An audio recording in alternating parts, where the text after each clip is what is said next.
This second day of this beautiful Latin American workshop on gravity and holography. We have our first speaker today, that will be Alejandra Castro, who will tell us about the holographic landscape of symmetric product orbifolds. So Okay. go ahead.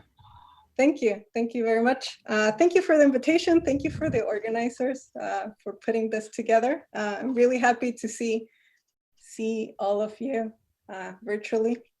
In any case, let's start because I have 30 minutes and Nicolas is going to be super tough and will shut me up when the time comes. So let me first acknowledge my collaborators and give you some references on what this talk is based on. So this has been going on for a couple of years. Most of the talk today will be based on these 3 papers. And I want to highlight the collaboration of Alex Bellin, Christoph Keller, my PhD student, Beatrix Moman, who's applying for postdocs this next fall. And this last paper also involves Nathan Benjamin and Sarah Harris. So without further ado, let me tell you what this talk is about. So this talk is about ADS-CFT, as expected from the theme of the conference. And we all know in ADS-CFT that as we talk about it, there are certain conditions on the CFTs that we impose such that we can capture semi-classical gravitational features. Okay, so we say large N, the factorization, blah, blah, blah. Like we all kind of know in the back of our minds that there's basic properties that the CFTs have to satisfy if you want to describe semi-classical gravity. The whole point of this talk is great. So we have these conditions. Can I build, based on those conditions, can I build conformal field theories that meet that criteria? Okay, so can I actually design, can I engineer CFTs that meet that? Now, in general, this is a really difficult question. And this talk, I will have to make tons of compromises. But the first compromise that I'll make is that I'll limit to one instance of ADS-CFT. So I'll be talking about ADS-3, CFT2. It will be clear for reasons, there will be plenty of mathematical reasons why I'm limiting the discussion to this instance. Many of the things I'm going to say are not going to be universal. You'll notice that as I go along. But I think it illustrates the challenges and like how do we go about building CFTs that have this gravitational properties. So very good. So the talk will be divided into 3 parts. Each of these parts has its own keyword attached to it. Okay, so the first thing that we're going to do is that I'm going to introduce the concept of what is a holographic CFT. So this is going to be crucial as I go along. And one of the things that I want you to remember, and then you can be critical and ask me all sorts of questions at the end or later during the discussion, is that here, I'm going to be imposing a set of necessary conditions. And the name of the game will be, are these sufficient or not? And so you'll judge me on that. But what I will do for the purpose of today and what our work did is that we selected a set of necessary conditions. And based on those conditions, that's what we're calling a holographic CFT.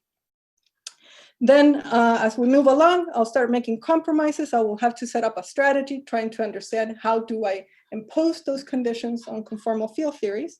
And this will take me to the land of symmetric product CFTs, which I'll introduce. And also by the time that we get to the second door, we'll be also in the land of basically supersymmetric conformal field theories, okay? Now, the last part, which I really, really hope that I get to and that I don't run out of time, is actually the result. So we had the set of conditions. I will set up a strategy on how I'm going to try to solve these conditions. And there's actually an output. It will look like I'm finding needles in a pile of haystack, but there will be many of them. I will present to you an infinite family of holographic CFTs. Okay, so that's the punchline. So now you can fall asleep if you don't care about how I did it, but that's basically the end of the talk. So very good. Holographic CFTs. Okay, so let's, my version of what it means for a CFT to be holographic. Very good. So as I told you at the beginning, I want to understand CFTs that have the semi-classical description. And I don't have anything fancy in mind, okay? So I really mean by semi-classical description, that I have a term that will be the Einstein-Hilbert term with a negative cosmological constant. You can add matter to it. Since I'm going to be talking about supersymmetric theories, think about supergravities and your favorite multiplet description. Nothing like, no paraphernalia, nothing exotic, okay? Within these classes of theories, this low energy descriptions of gravity, there's some basic universal properties. So there are things that all of these theories share and things that we like. So for instance, in terms of the spectrum, which is what we're going to discuss today, I'm going to focus on the spectrum of these gravitational theories. There's two things that they all have for free. Basically, there will be light states or perturbative states. So these can be Brown-Renault states, the boundary gravitons, and there also can be the perturbative excitations of whatever matter, additional matter that you have, scalars, whatever you want. There's also, you also get for free heavy states, black holes, the BT set black hole. So all of these theories will have configurations that carry tons of entropy. Now, depending on where you came about this theory of 3D gravity, and also how do you realize it from a higher dimensional point of view, there will be more stuff. There will be just more other configurations that will be of interest, but these will not be universal. So I'm just acknowledging them to, like, yes, they exist, but they depend on the matter content that the theory has. And so I will mostly be ignoring them today. Okay, what I'll be focusing on is basically the fact that there are perturbative states and there are black hole states. Now, the other thing that is also very well known, 101 on ADS3 gravity, is the famous Brown-Renault result that tells me that as I try to interpret these theories holographically, there's a central charge, C, which is equal to the ADS radius in Planck units. And this number, as a condition on the CFT, this number has to be very big, okay? So if I want the semi-classical description, this is what I'll call large C or large N limit. We're looking for theories, for conformal field theories that have C much, much bigger than 1. Okay, very good. But now focusing more on the spectrum, there's basically two conditions. Let's first talk about the two conditions that I'm going to impose on the spectrum of the CFTs, okay? And how do they come about from the gravitational point of view? So because 30 minutes is really short time, I can't dwell into all of these things. So I'll butcher the discussion on black holes and just say, basically, I want to have a lot of entropy when the black hole is large in Planck units. In the CFT, this means that I want a lot of entropy when the energy is comparable to the central charge and these two numbers are big. And so basically the point is that the number of microstates in the CFT is supposed to reproduce the Wittgenstein-Hawking entropy, okay? Now, this is usually people refer to this as the Cardy regime, but actually if you want to reproduce the entropy in this regime where E is very close to C, it's called the extended Cardy regime. So that's the only reason why I'm highlighting this as a small caveat. It's an important one, but I just don't have time to dwell into it. But okay, that's what the black holes will tell you. You need to have a lot of entropy when the black hole is large and stable. Now, the black holes themselves impose restrictions on the perturbative regime. So if you want to have a lot of entropy, the perturbative regime is still not free for grabs. And this was made very explicitly and very elegantly in these two type of line of work. So for instance, you can phrase this as that if you want a Hawking-Page transition in ADS3 gravity, it will impose a restriction on what we will call the light part of the spectrum. So states that are not heavy, states that don't form black holes.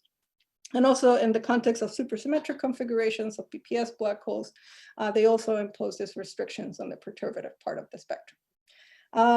And I will mention a bit more these two requirements as we go along, but let me phrase the conditions of the perturbative regime in a more like stringy way. So let me present you with some lore.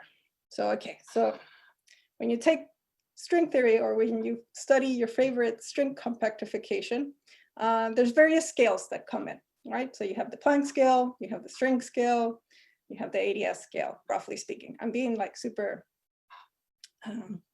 schematic here, okay? So I do have something in the back of my mind, but let's keep it like general, okay? So when we discuss a stringy spectrum, Usually this is a case. So when we're in the stringy regime, in this notation, it's a context in which the string scale is very close to the ADS scale, okay? There's not a separation between those two regimes. It's usually what we call the weakly couple point in a holographic type setup. And usually from experience, when you look at the stringy spectrum here, when you look at, for instance, how many number of states you have at a given conformal dimension, where the conformal dimension here is basically the energy of the state measured in ADS units, this grows exponentially. And it's what we usually call this Hagendorn growth, okay? So you have like a whole tower of like stringy states that grows exponentially with H. And this number here is basically something, it's basically 2 pi, okay? And so this is what we characterize with a string spectrum. Good.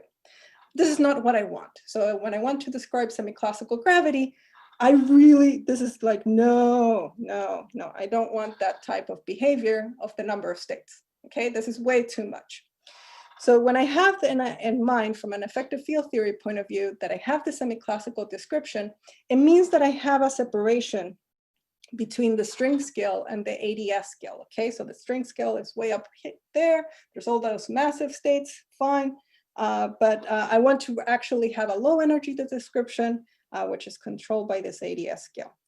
And in that case, what you ask for the spectrum of the theory is that the number of states can also grow exponential, but the power up here, this thing here, it's less than 1, okay? So it cannot go as fast as Haggadah, okay? So it has to be less than Haggadah.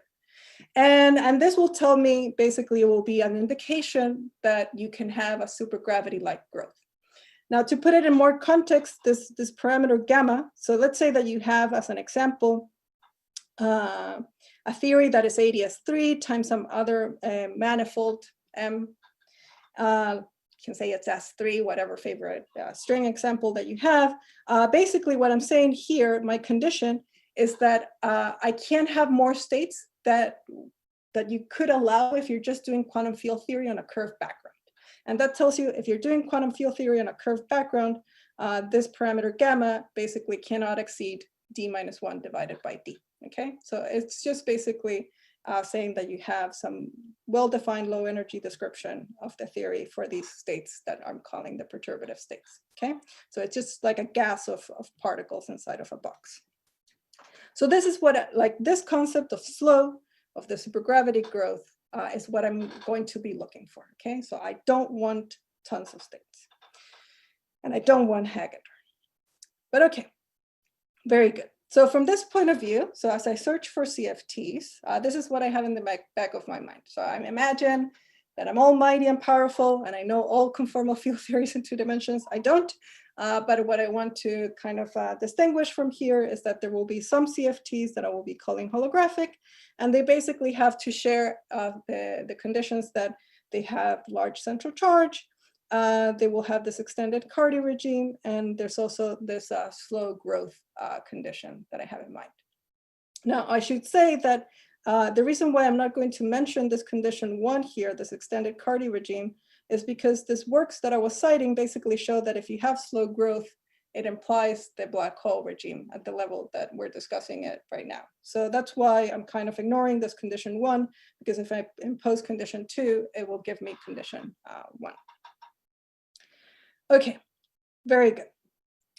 So that's a holographic CFT for the purposes of today. Now, how am I going to go about searching for them? So what is my strategy? So let's introduce this concept of symmetric product orbifolds. Okay, so I told you we want to look at CFTs with large central charge, and I want to have control on the spectrum because all the questions that I'm asking right now are questions about the spectrum of the theory. And so you would say, well, there's a really easy way. So if you know one CFT, there's a very simple way how you can increase the central charge of that CFT. And it's basically what's called a symmetric product orbifold. So you can tensor the theory. So let's say you have one theory here, like 1C, and then you make M copies of it and basically mod out by the permutation group. That's what I'm denoting here. And that gives you a theory. So if this theory had central charge C, this theory will have central charge C times M, okay? And then if you take M very, very big, it will give you a theory with very, very large central charge. Okay, so this is super easy way how to build CFTs with large C. It's not the only way, but it is a way. And so then you can say, okay, another reason why this is super nice is because you can also control the spectrum quite well. So there's this beautiful formulas. So you can define a grand canonical ensemble for the collection of theories. So you can basically average over M, over like the tensor products. And it has this beautiful expression in terms of product formulas. You can then recast them again as sums and have the information for each mth instance of this. And so you have a lot of control on like what is the end result here, okay? That's great. However, there is one problem. So this seems like a terrible idea as a place to study holographic CFTs. And the reason why it is a terrible, terrible idea is because these things here, these coefficients, will have Hagedorn growth, okay? So all symmetric products, they look stringy. It looks exactly what I don't want them to look like. So it seems like I am studying the empty set. Yeah, great, good for me. But okay, but we do know symmetric products do appear in ADS-CFT, and we kind of, they ring a bell from our string theory classes. So what is it that I'm doing? Why am I studying these theories? Okay, so the reason why I'm studying these theories is because what you have in mind is that the symmetric product orbifold, let's say, so imagine that you have some moduli space, a space of theories, okay? So there's some space of theories. The symmetric product orbifold tends to be the weakly couple point in that moduli space. And then in usual examples of, like, say, D1, D5, you have some marginal operator that triggers a flow. So it makes you move in this moduli space. And there's some strongly coupled point where here is where we say you have some gravity description. It's dual is at that point, okay? So that's usually how it works in known examples. And from that point of view, then you can say, well, you could then add a marginal deformation. So let's, okay, start with the symmetric products, add some marginal deformation to the theory so that you can basically move away from this free point. But what I don't want to do is that I don't want to study that flow today because it's too complicated. I will in a different day, not today, but I don't want to study the marginal deformation.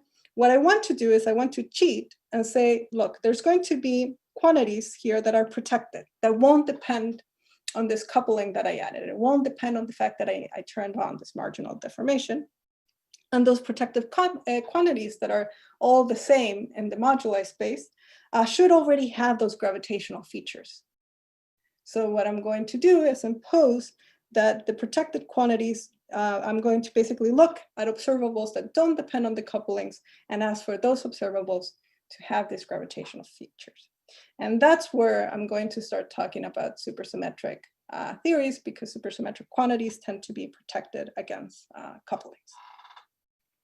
So very good. So the way that we're going to set up this then is that, okay, I won't study all possible theories, but we're going to be basically looking at some subset of theories that are the symmetric product theories. They're going to be supersymmetric so that there are these protected quantities inside of them. And the question is, do these things intersect? Okay, so can I basically establish that within this space, there are theories that have hints of being holographic? So here I modified my conditions a bit. So I'm going to be looking at quantities that don't depend on the couplings, and I will demand that those quantities have gravitational features.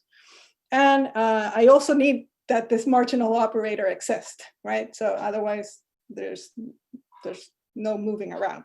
So we also have to establish that there's a marginal operator, and I want it to be BPS, so it's an operator that it's protected. So it remains marginal through the flow. Very good. So what is a quantity that is protected? The quantity that I love, and it's the one that we're going to focus on, is the elliptic genera, the elliptic genus. So it's basically a trace, it's an index with a -1 to the F there, defined in the Ramon sector. The mathematics of this object is basically, it's described by a weak Jacobi form. And so we'll pick basically one of these Jacobi forms, one of these elliptic generas, and we'll do the symmetric product orbifold of this, okay? So here, to your annoyance, I called R basically what I was usually calling M, but okay, that's life. And okay, and so from this point of view, my condition of having very slow growth, of having not too many states in the theory, will be a condition on the NS sector. So that's where the vacuum is and the theory. So I will basically be saying perturbations on top of the vacuum, on top of, like, let's say, global ADS3, can't go up to Hagendorn. So basically, as we compute this and the limit here, this is R going to infinity. I want this power to not be bigger than 1. So I want something less than Hagendorn, okay? So this will be the version of our necessary condition. Now, just to stress, if I would have looked at just the partition function of the symmetric product, this parameter gamma would have been 1, okay? But because I'm looking at an index, and the index tends to have cancellations, many of them don't, but there's a potential of things to grow slower just because of that factor in there. There's hope that I can already see the gravitational features in this object, okay? So the elliptic genus, if there is a gravity dual, the elliptic genus has to reflect that, okay? It cannot have this power be 1. Otherwise, there's no supergravity, there's no semi-classical description to be discussed. Okay, and the spoiler is that, yeah, I can basically quantify which are the superconformal theories that meet this criteria. Good. Okay, so this is where we are. And now I have basically 8 minutes to tell you what is the answer to this picture. Okay, so what fits inside of this area based on these 3 conditions. Okay, so the landscape. Let's go look at the landscape. Okay, so the reason why we wrote so many papers is because I love modular forms. So we were playing a lot with them and understanding very, very basic properties, but I will not bore you with that. I do encourage you to read the papers if you enjoy the theory of Jacobi forms. But basically what we did from a mathematical perspective, we pick a Jacobi form, there's a ring for them. So basically it's a very systematic search from that mathematical point of view. We do the symmetric product orbifold of the theory. We also relate it to a single paramodular form that gives us control, not important for today, but the bottom line in our latest papers, what you will see as the answer that we give you is that we build a generating functional for the theories and the limit where the central charge is infinite, so the strict large n limit, and we tell you, okay, these are all the this is a function that counts all the perturbative states in this large n limit, okay? And this is basically where we want this thing to not, this is the quantity that we don't want to exceed Hagendorn. The mathematics, the result is that we proved that if you give me a Jacobi form, there will be only 2 possible results, okay? There's only 2 things that can happen to you. You'll give me your favorite elliptic genera, we'll do the symmetric product orbifold, and either you're going to get an exponential growth for the number of states, the thing that I didn't like, or you can get this like nice kind of slower growth, and it is always square root of h. Okay, there's also a prefactor here, there's like 2 pi's and stuff, but I was too lazy to write them down. But what's important is that there's also examples that have square root of h. And so just to show you that roughly how the space of elliptic genera looks, here basically it's a table with a bunch of numbers, but basically these 2 columns describe what is the seed in the symmetric product. And then this dimension here, this 3rd column, is basically telling you how many of them are promising, okay? So this is just to say that we can, if you give me a modular form, I can easily diagnose if it's going to meet the criteria or not. 5 minutes left. Great, okay. Now this is a little bit like a needle in a haystack, sorry. because these numbers here in the third column are very low compared to the number of total Jacobi forms that you can have. So that's why prior to our work, it was kind of hard to detect these examples. But there's many of them, and this table continues, so it doesn't end at 18. But okay, what is the physics? So this looks like a great collection of numbers. So let's start constructing the CFTs. So basically, we were trying to interpret this elliptic genera as superconformal indices of 2,2 theories. And our analysis basically told us that for the seed, so this is a condition on the seed of the theory, the seed cannot have central charge that exceeds 6. Okay, so it has to be less or equal to 6. The thing that is super cute about this condition and why I'm highlighting it, it's because this is a requirement both for the slow growth and the existence of a marginal operator. They were derived as independent conditions, but they happen to be the same as a necessary condition. It's not sufficient, it's just a necessary condition for finding this slow growth.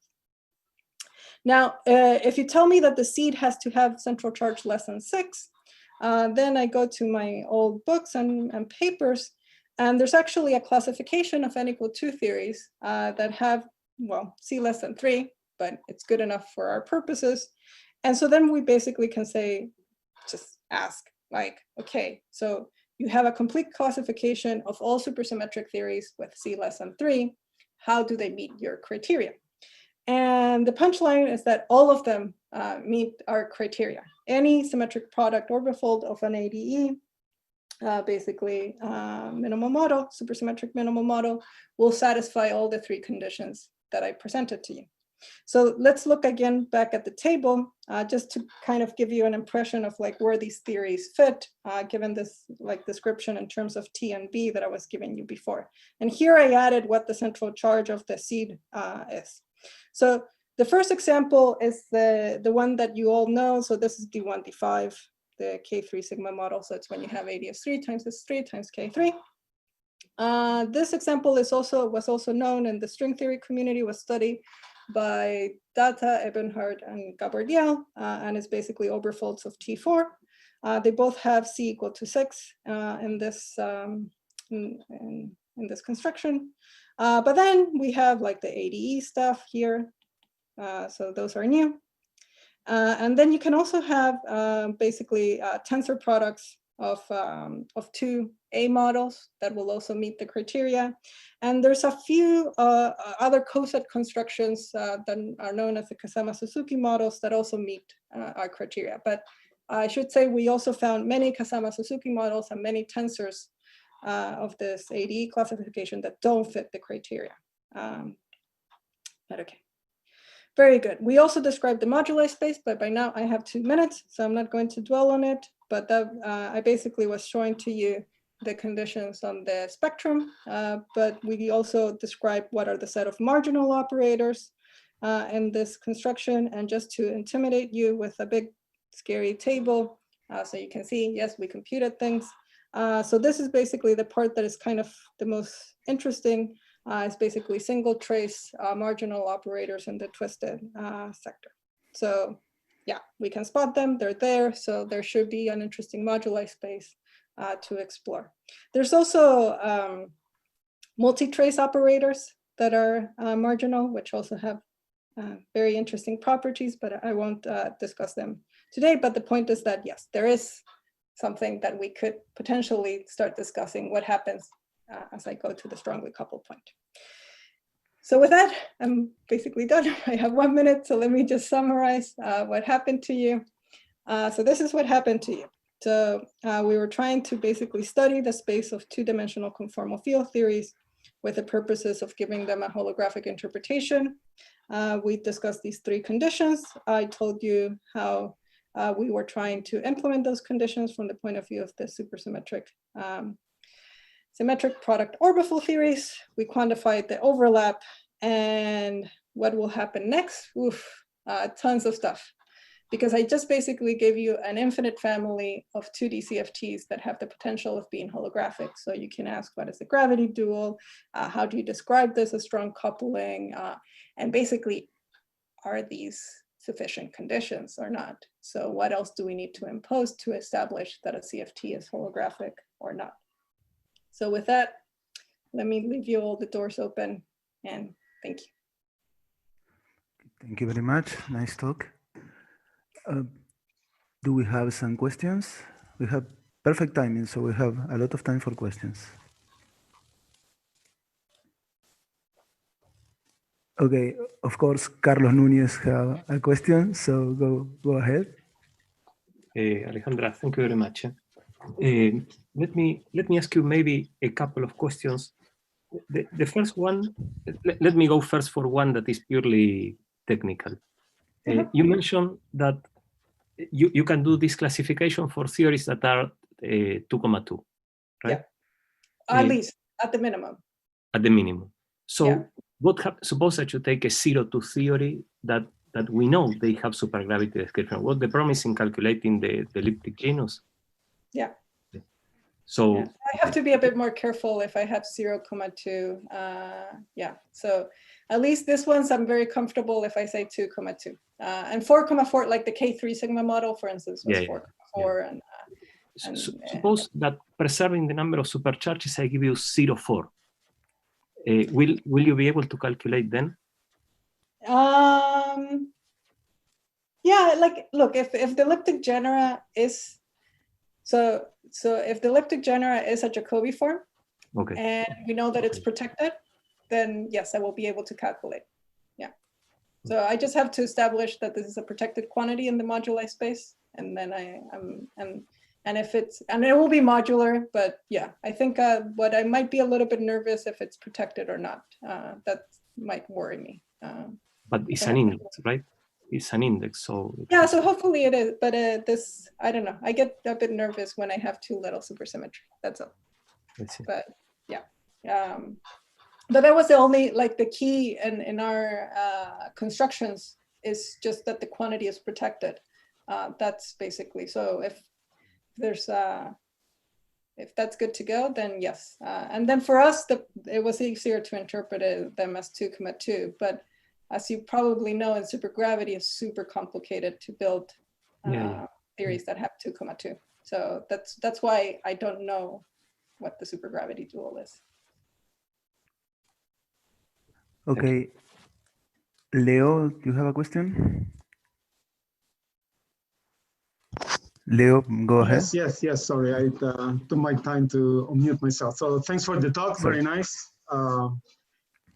So my question is a little bit regarding the gravity side. So I want to hear a little bit more what you have to say, and in particular, whether you think you can say a little bit more about whether there are other high dimensional black holes, like in the case of the 1D5, whose near horizon you're describing, or whether you can only access the near horizon story and then you don't know what happens for the full UV completion of this.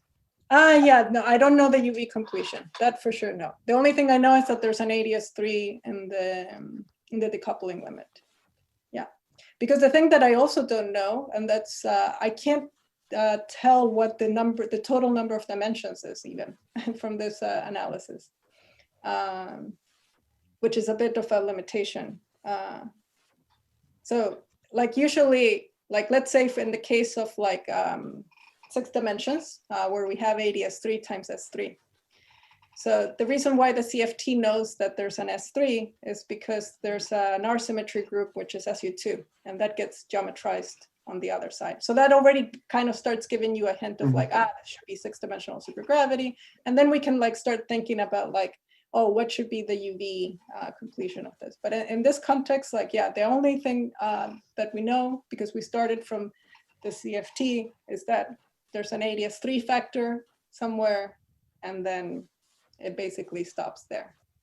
But yeah, Thanks. we don't have enough to tell what the total number of dimensions are, for instance, and then maybe ask also more about like, yeah, how do you view this as the coupling limit of some like stack of D branes, and then say, this is the limit of that stack. Yeah. Thanks. Juan Pedraza, next question. Yeah. So there is another robust criterion for holographic CFTs, that is the saturation of the chaos bound. Yes. And there is a general result in rational two-dimensional CFTs that says that they do not exhibit this exponential growth. Can you comment on that? Yeah, so the symmetric product point, so that depends on, we believe that depends on the coupling. So the chaotic behavior is something that you should view at the strongly coupled point, but in the weakly coupled point, the theory won't be chaotic. And symmetric product orbifolds from that point of view, no matter even what the seed is, so it didn't matter that I said minimal model or not, they're not going to be chaotic. So like, for instance, Alex Bellin showed that if you grab any symmetric product theory, they won't exhibit chaos. So the chaos should come because I turn on this marginal deformation. And then as I go to the strongly coupled point, I will have that feature. So that's a feature that depends on couplings. And I can't guarantee that it will have it or not at this stage. Okay. But just to be sure, all your theories are rational, right? At the weakly coupled point, they're rational. Okay, but okay. Yeah, but in the same way, like D1, D5 at this weakly coupled point is a free theory. So from that point of view, it's also rational. But in D1, D5, it's the fact that you move to the strongly coupled point, which makes it where we believe then you get the features of the BTC in D1, D5. But even in D1, D5, if you're at the orbifold point, there's nothing to, you're kind of thanks. But yeah, it's an interesting thing to understand how the couplings affect this and at which stage, how far do you have to go to start seeing the chaos? So, okay. Yeah. Okay, thanks. Okay, so we have time for one last question by Jorge. You can ask. Hi, Alejandra. This is Jorge Zanelli from Chile. Hi, Thank you. see. Hola. Thank you very much for a very nice talk. I want to ask you about the sector that you excluded in your discussion about the multi-centered and the conical defects. Mhm. Why do you have any control over why you could neglect those states or anything?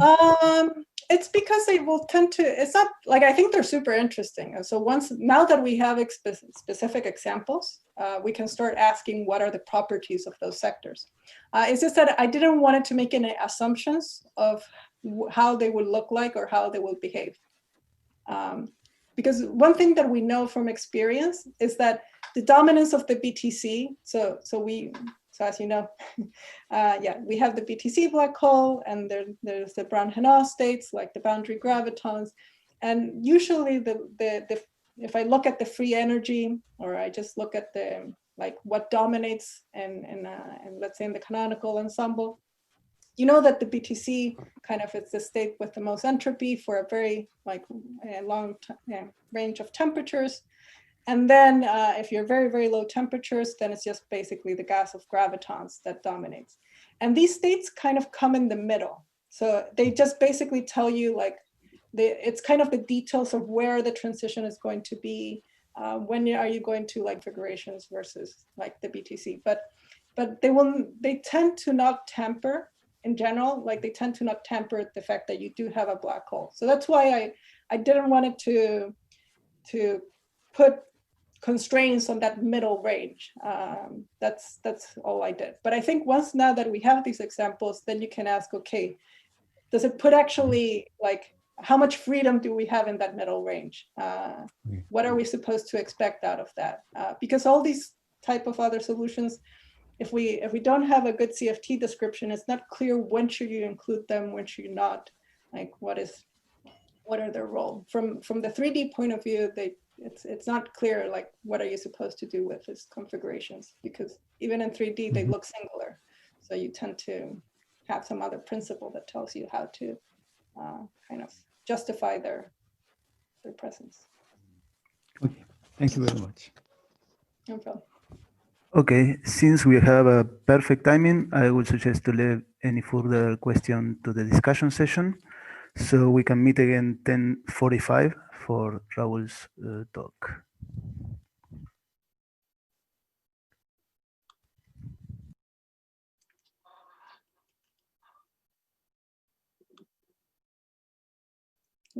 Gracias, Nicolás.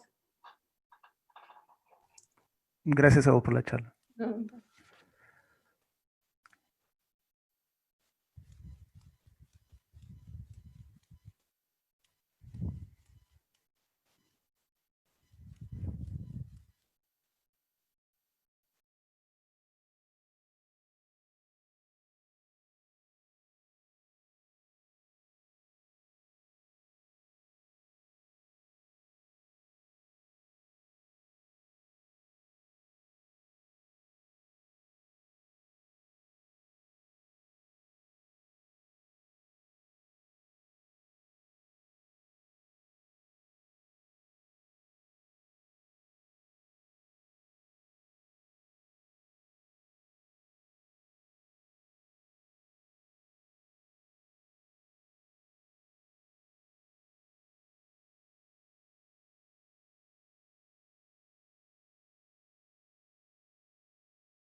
Okay, shall we start? Raul, are you there?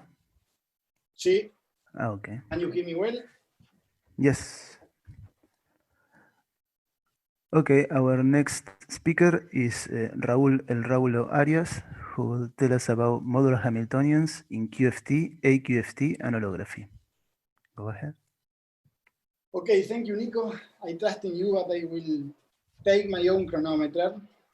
This is a work based on this work that we did with LAWGH Askanchev, Peter Martinez, and Felipe Zárate. And indeed, I will, well, first of all, I want to thank to the organizer for putting all of us together. And well, indeed, I will talk about modern Hamiltonians in quantum field theory, and holography.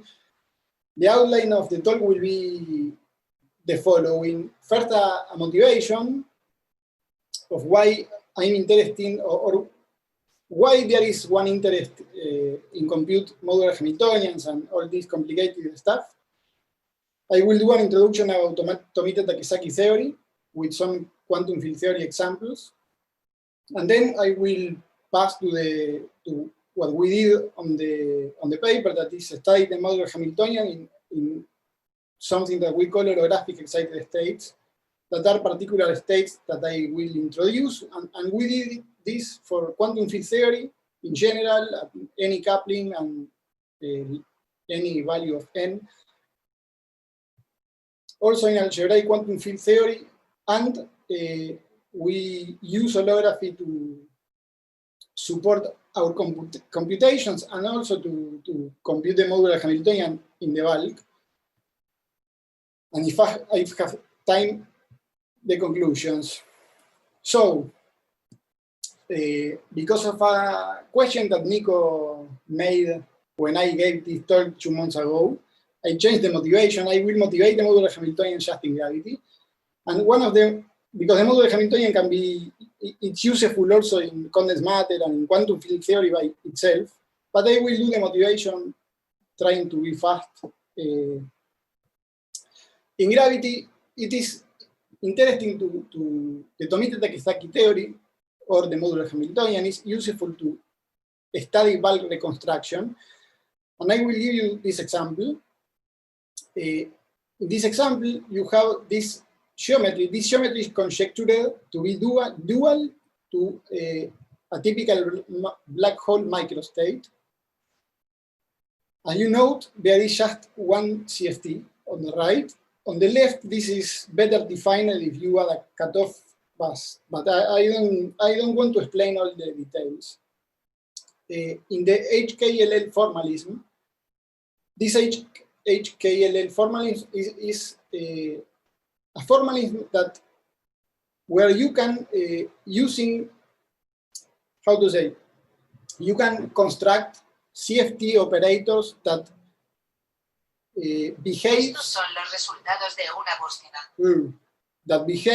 as local fields in the bulk. Then you can have, for example, a scalar field in the CFT. You can expand it in some normal modes. These normal modes, O omega, are also in the CFT. But you can find a set of normal modes that makes this field phi to behave as a local field on IDS and to reconstruct the information of the bulk.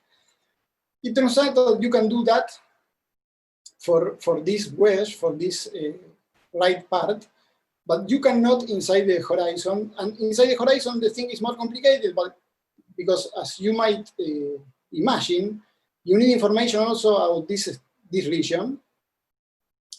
And the information about this region is not accessible to the CFT observer on the right.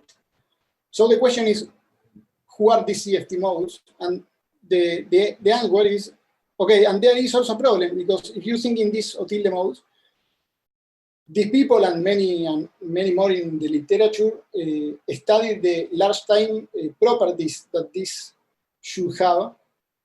And they had to satisfy these computation relations, and it turns out that these computation relations are incompatible between them. So there was a problem, and if you do this formulation in the Tomita-Takesaki theory, but you can solve the problem. You know who are these CFT modes, you can compute it and you can construct it. There is a lot of technical details, but Tomita-Takesaki, what allows you is to construct the commutant A prime of the algebra A. Then if you are on the CFT on the right, you can use Tomita Takizaki and construct this algebra, and then you can obtain these fields in the CFT that looks like local fields on the bulk. Also a related thing to this, where the Tomita Takizaki can enter and the modular Hamiltonian can enter, is to give a natural mathematical framework for black hole complementarity. Black hole complementarity more or less say that you cannot write the full Hilbert space as the Hilbert space inside the horizon and outside the horizon as a direct product. And then, but there is no a mathematical framework very well posed to describe this kind of Gedanken experiment. And Tomita Takizaki theory and the model does that thing. And also related thing to black hole complementarity and to this problem is that it was used recently, the modular Hamiltonian, for 2 intervals to extract information from the island.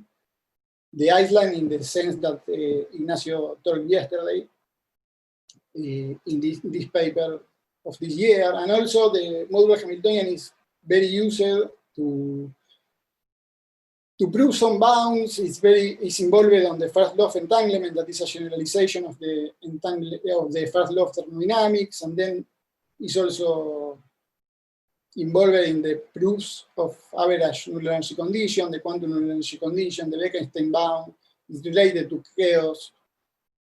So it's an object that it's interesting, at least to me, to study. Now I have to introduce the Tomita Takizaki theory and what. Okay, and I'm going to introduce this slide is going to be boring. You have a von Neumann algebra. This is an algebra of bounded operators on some Hilbert space. Then, if you have a cyclic and separating state, you can construct this antilinear map that defines the operator S. Cyclic and separating means that, roughly speaking, cyclic is that you can construct the full Hilbert space just acting on this state with a combination of operators on the algebra A. And separating means that you cannot find annihilation operators, roughly speaking, in this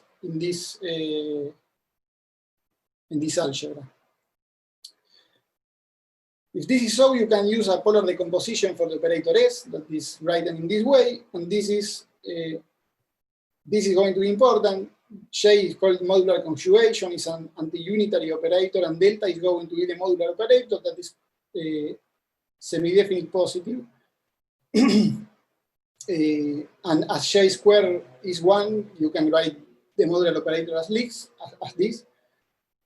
By definition, the modular Hamiltonian is the logarithm of this modular operator. What the Tomita Takizaki theorem says is that if you have this condition, that this state is cyclic and separating, then this relation holds, and this relation, what is doing is constructing the commutant prime of the algebra A, just with the information of the state and the modular conjugation operator. And in the example I gave before is what you need, because you are on the right CFT in the black hole case, and then you can construct J if you have a cyclic and separating state, and then act with J on your algebra and obtain the algebra of the other side. And another important feature is that the theorem says that this relation holds if you evolve in some modular time t with this operator called modular operator. This is a automorphism, and you are always going to be inside the algebra A, or A prime holds the same. So this is what is called modular flow. And I will give you 2 very common examples. One example is take the vacuum state. The vacuum state, and take the Rindel wedge for any quantum field theory. The Rindel wedge is just the the gray right zone. And there is a theorem that the people in algebraic quantum field theory compute very carefully in the 75 Bisonian enrichment theorem that say that the operator J is just a CPT operator, and the modular operator is the exponential of the Bush generator, roughly speaking.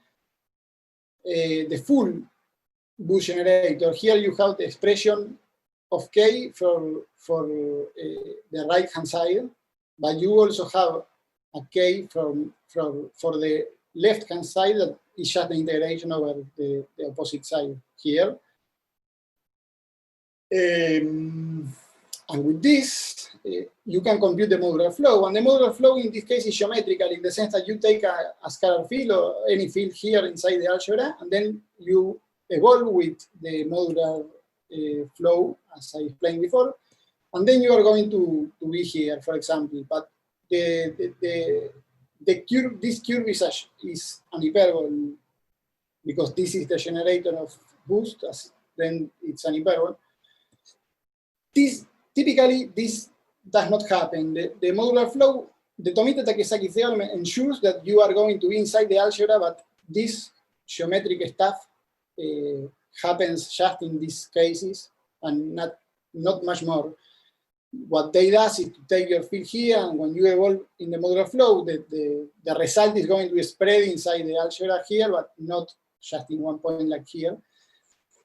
Another example was found for these three people. They realized that you can do a conformal map. So if you have a conformal field theory now in the vacuum state, if you do a conformal map of this, a special conformal map, you are going to have the causal development of a sphere, and then they compute the modular Hamiltonian using this trick for the sphere, and also this is a geometric flow. I'm showing this because this expression is the most used to prove these bounds that I mentioned before and to do many computations for the sphere. So I will introduce the holographic excited states, the excited states that we studied. There are not too much studied about the modular Hamiltonian in excited states. There are some papers, in fact LAWGH has one. But these are particular states because these states have a clear holographic dual. They were studied very much in this paper by LAWGH, Bott, and Peter, also by Skenderis and Van Ries. These states, these excited states on the CFT or on the QFT can be constructed doing a Euclidean path integration in the negative time, in tau less than 0, where this O is any quantum field theory field, but if you want to make contact with the holography, these have to be light fields, or at least, I know Van Ramsdorff did a paper last year using this as multitrace fields, so you can also have multitrace fields. This is the source that is coupled to your fields. This source depends on the Euclidean time, and this is a path order. All of this is applied to the vacuum. And in these papers, it was shown that the dual object to this is another state that can be written like that, but this is not important now. The important thing is that they show that they are current states, in the sense that you can write this as this expression in terms of ladder operators. These are coherent state in the large n approximation. If you have 1 over n corrections, will allow you here in the exponential square of a dagger, for example. And then this is not going to be any more coherent. Well, there were many people studying this kind of states. They say that any near ADS spacetime can be described with these states. And also it's nice to notice that with these states in the bulk, you can construct one particle or two particle states by just applying this combination. So to compute the modular Hamiltonian, we are going to be in the Rindel wedge also. The mathematical framework that we are going to use is the TFD theory, let's say. So our excited state will be almost trivially cyclic and separating because of TFD, and can be written as this evolution operator that is here, where this integral is over the negative Euclidean time. With this at hand, you can construct the reduced density matrix, tracing over the algebra that you don't want, the left algebra. And this is nice because this expression is just in terms of a geometrical object like this evolution operator. And the result is that you have to do this path integration, this integral with this path order on a circle. This is a complicated expression. This expression holds for strong or weak coupling, does not depend on that, but depends strongly on this lambda, that is your source. In the special case where lambda does not depend on tau, this path order is not useful anymore, and the result, you can write the result as the modular Hamiltonian for this excited state is the modular Hamiltonian for the vacuum plus this operator. Also in a recent paper, Parrikar and Balakrishnan computed for this kind of state the modular Hamiltonian in perturbation theory. And then this is a bit more general, because if we do the expansion, we have to obtain the same as they did. For these things, for this modular Hamiltonian, we also compute the modular evolution. It was okay, and also we did the trick to map the spherical entangling surface and compute the modular flow there, but I have no time to do these things. Good. So now we wanted to make contact with the Tomita-Takizaki theory in field theory. And here, the important thing is this equation. This equation in TFD is called thermal state condition, and is almost a definition of the state field, of the state psi. This tilde is an operator that lives on when you have TFD, you have a doubling of the Hilbert space called one H and the another H tilde. This phi tilde lives in H tilde. And you can see that this expression holds. Now, noticing if you identify the tilde operation, this tilde operation, the tilde operation in TFD moves you from the tilde Hilbert space to the original Hilbert space. If you identify this operation with the operator J of Tomita-Takizaki, and you say that the modular operator has this form, is the reduced density matrix times the reduced density matrix to the -1, then you can construct S, and you can check that the equation of the Tomita-Takizaki theory holds. So this means that this is for the vacuum state up to now, but what this is saying is that this construction gives you also the correct Tomita-Takizaki operator, the correct modular operator.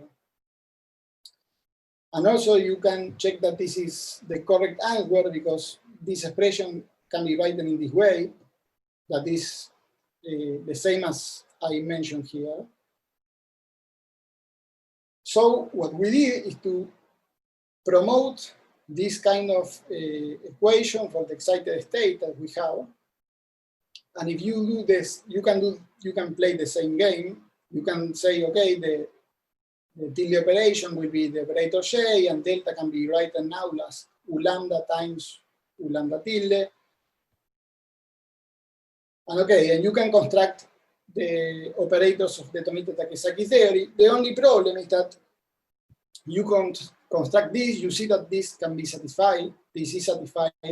But if you want to satisfy this, it's difficult because of this path order that we have in the exponential in the definition of U lambda here. So now you have two choices. You can, if lambda does not depend on tau, Then you can do all the same as you did for the vacuum state and show that all of these holds and you have the correct Tomita-Takesaki operator. If lambda depends on tau, you can obtain the weak coupling and say that these operators can be expanded in terms of ladder operators. Or what we did is to consider this theory in the strong coupling limit and make use that we know which are the holographic dual of these states, and they are coherent state, that is something nice. Then on this slide is the analog of the previous slide in the quantum field theory, but in the bulk. And you can check, as these are coherent states, you can expand in ladder bulk operators, these fields, and you can do the computations for the vacuum and also for the excited states, and check that all what you claim that holds is that you have that you obtain the Tomita operator and you obtain the J operator and the S operator. You can see that all of this is closer to all of these holds.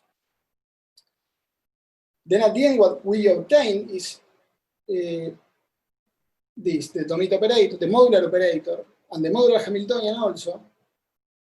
In this, for this excited state, this is somehow like a general, it's not a generalization, but it's somehow as an extension for this particular excited states of the Bisoniano-Wichmann theorem. But now this is very abstract. All of this is very abstract. And then I will do some examples. Some examples in the bulk.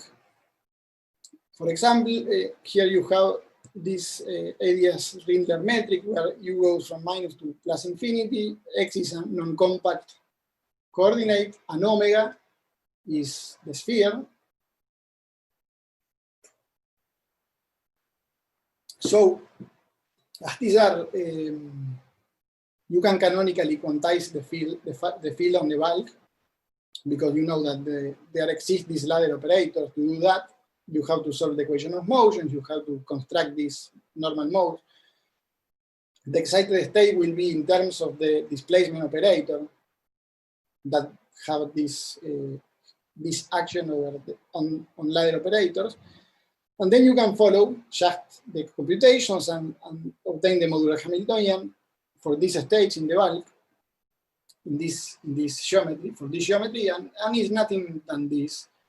That is a family of canonical transformations. The vacuum solution is when you put lambda to 0. And these coefficients, this lambda n, depends on your Euclidean path integral, or your source in the Euclidean path integral. With this, you can compute the modular flow, evolving with the modular Hamiltonian, and you obtain this expression. And this expression is very reminiscent to a paper of Lashkari, Liu, and Rajagopal, where they compute the modular Hamiltonian in excited state, but they were not with these excited states. They did it, I would say, in a very general way, inside the algebraic quantum field theory framework. And in some examples, they apply the theory that they made to a coherent state, and they obtain an expression like this, where F is a classical solution of the equation of motion. This is a reminder. This is, but in this case, we obtain a sort of the same solution, but in the bulk, which is somehow expected. Using the, also you can give information also of the modular flow in the CFT. Because of the BDHM prescription, this prescription is the analog of the Gabser, Klebanov, Polyakov, and Witten prescription. That prescription was about the duality between partition functions. In this case, the duality between operators on the bulk and on the boundary CFT. For example, minutes left. Bueno. Sí, it's true. This is a CFT operator, and you can write this CFT, you can express the CFT operator as the limit of the dual bulk operator going to the boundary. If you do that, you can compute also the modular flow then for the CFT operator. That is going to be in terms of these functions f. Now, this is an example, but this is still a very a bit abstract. Then we went to ADS2 plus 1 CFT 1 plus 1. Then you have this, again, the Ringler wedge also in this metric. And then you can work out all of the computations. You can write the canonically quantized fields as two terms. One is living on the right Ringler wedge, the other on the left. You can study this. You can expand this in ladder operator. You can compute phi. These normal modes are this omega. In terms of these functions that are a solution of the Klein-Gardner equation, this is a plane wave. These are going to be hypergeometric function, standard hypergeometric function times some powers of the radial direction. And if you pick a particular lambda, this is just a particular lambda to do some computation and some example, then you can work out all the, you can do all these computations explicitly and have the modular flow for a CFT operator in terms of what you compute in the bulk, where this alpha and beta are also, depends just on the coefficients. These are normalization constant. These are Pochhammer symbols, more or less, and these are polygamma functions, I guess. And here is separating these two terms. If you don't have, if you have the vacuum state, you are going to lose this term, and the correct solution will be the first one, the first term. Lastly, we can compute also the bulk modular Hamiltonian through its expectation values. This equation is called LAWGH. This relates in an operatorial equation the modular Hamiltonian in the bulk with the modular Hamiltonian in the bulk, the modular Hamiltonian in the quantum field theory with the modular Hamiltonian in the bulk plus an area term, an area operator.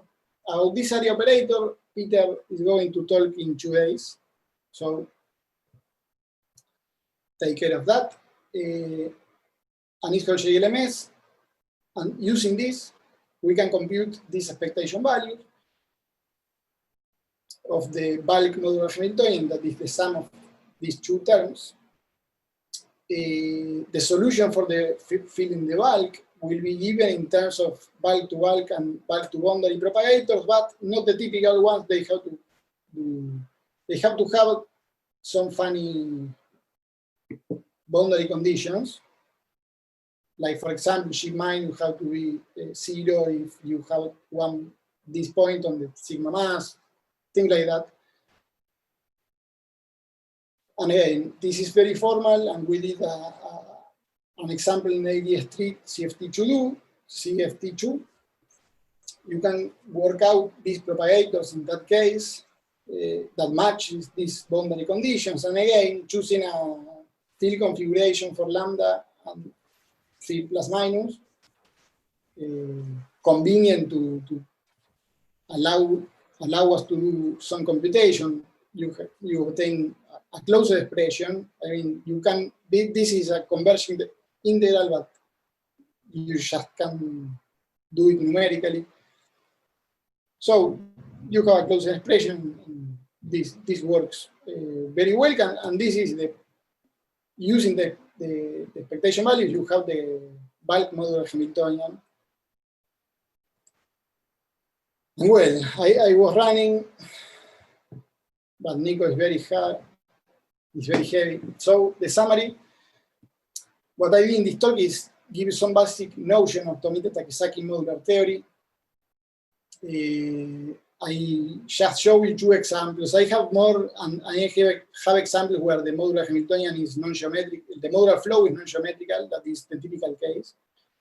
And then we study this theory for a particular family of excited states, that is the ones I show you. And we were allowed to compute the modular Hamiltonian, the modular operator. And also we did in the quantum field theory, also we did the bulk computation. Okay, very good, thank you. Okay, thank you, Raul. So it seems that I am scary for the speakers because we are again perfect with the timing. So we have plenty of time for questions. So anyone who want to ask any question, please raise your hand. Okay, so Alberto had some question. Yes, thank you, Nico. Hi, Raul. Thank you for a very nice talk. I have a couple of questions. Going back to your motivation, you mentioned there these Papadodimas-Raju mirror operators, and you said that the commutation relations with them are incompatible.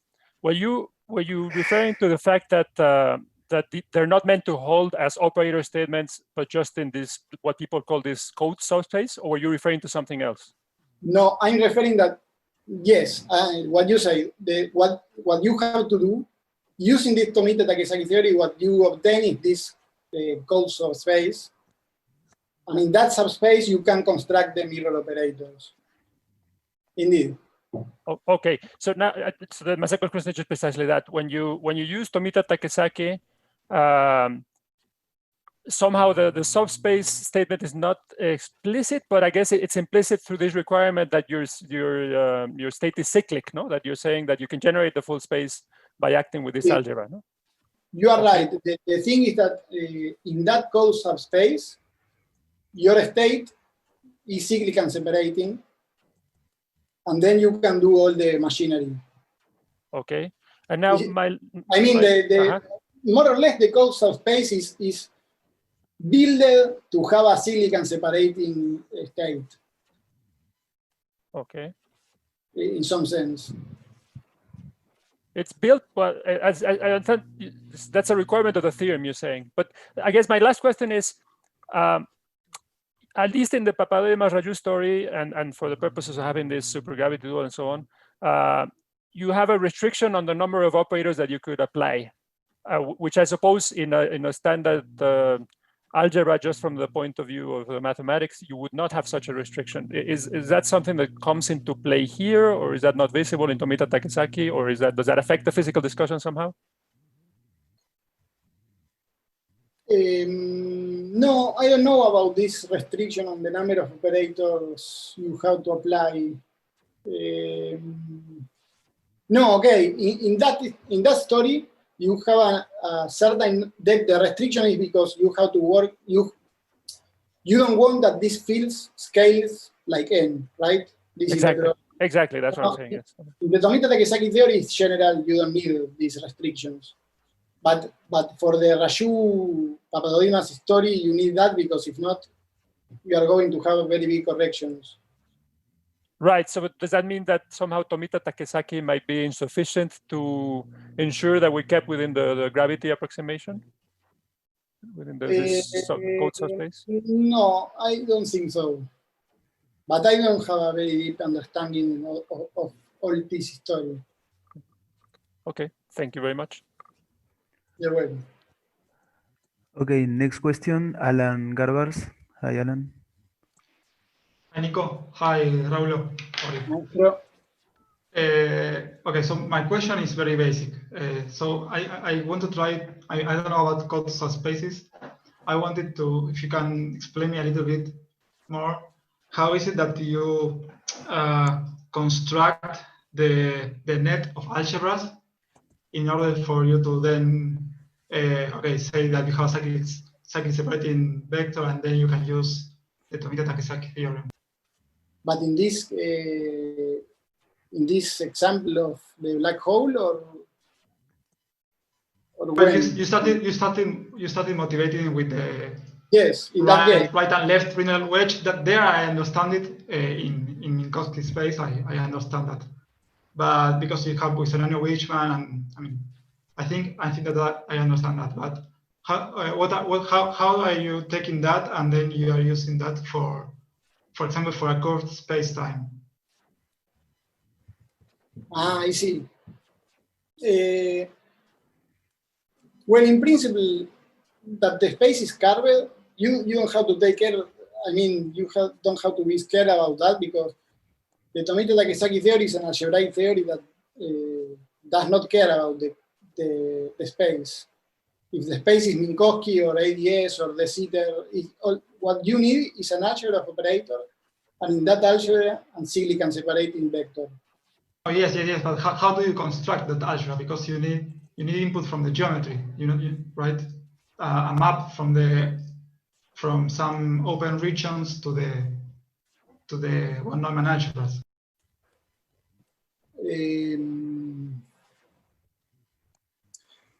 No, in our cases, just because of the metric, you can take ADS Rindler and in this case, it's clear where you have the right wedge or the left wedge. Maybe I don't understand the question, but it was not an issue. Let's say you have the algebra of operators on the right Rindler wedge, even if you are in ADS. I mean, you have ADS Rindler, and when you go to the boundary, you have the Rindler space-time that you know, let's say.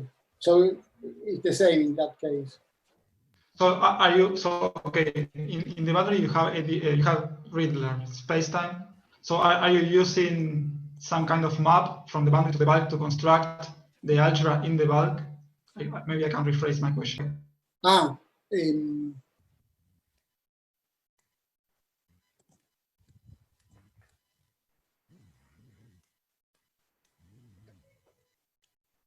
Well, no, we don't have a map, I guess, but the algebra will be the one of the operators in the radial coordinate bigger than 0 region.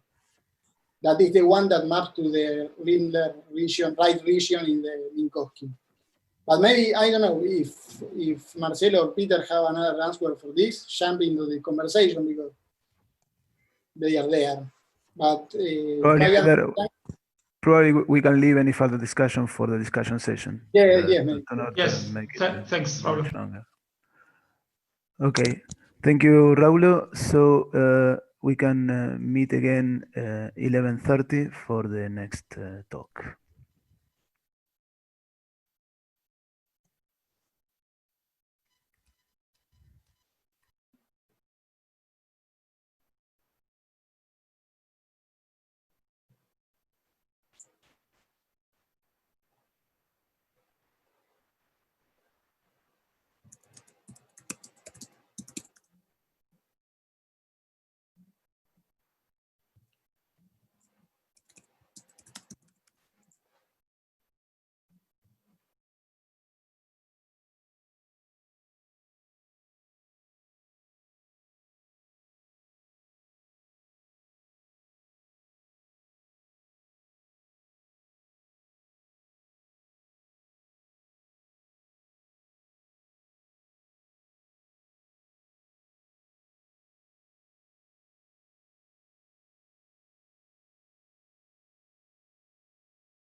Hello.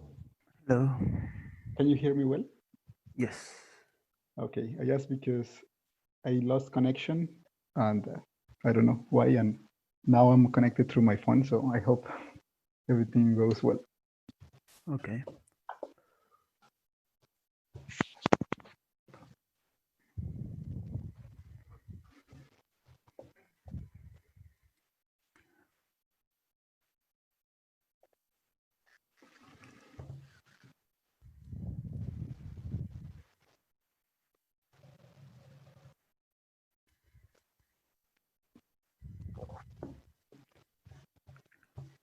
Okay. So let's continue. Our next speaker is Juan Pedraza, and he will tell us about local quenches, bulk entanglement entropy, and a unitary page curve. So please.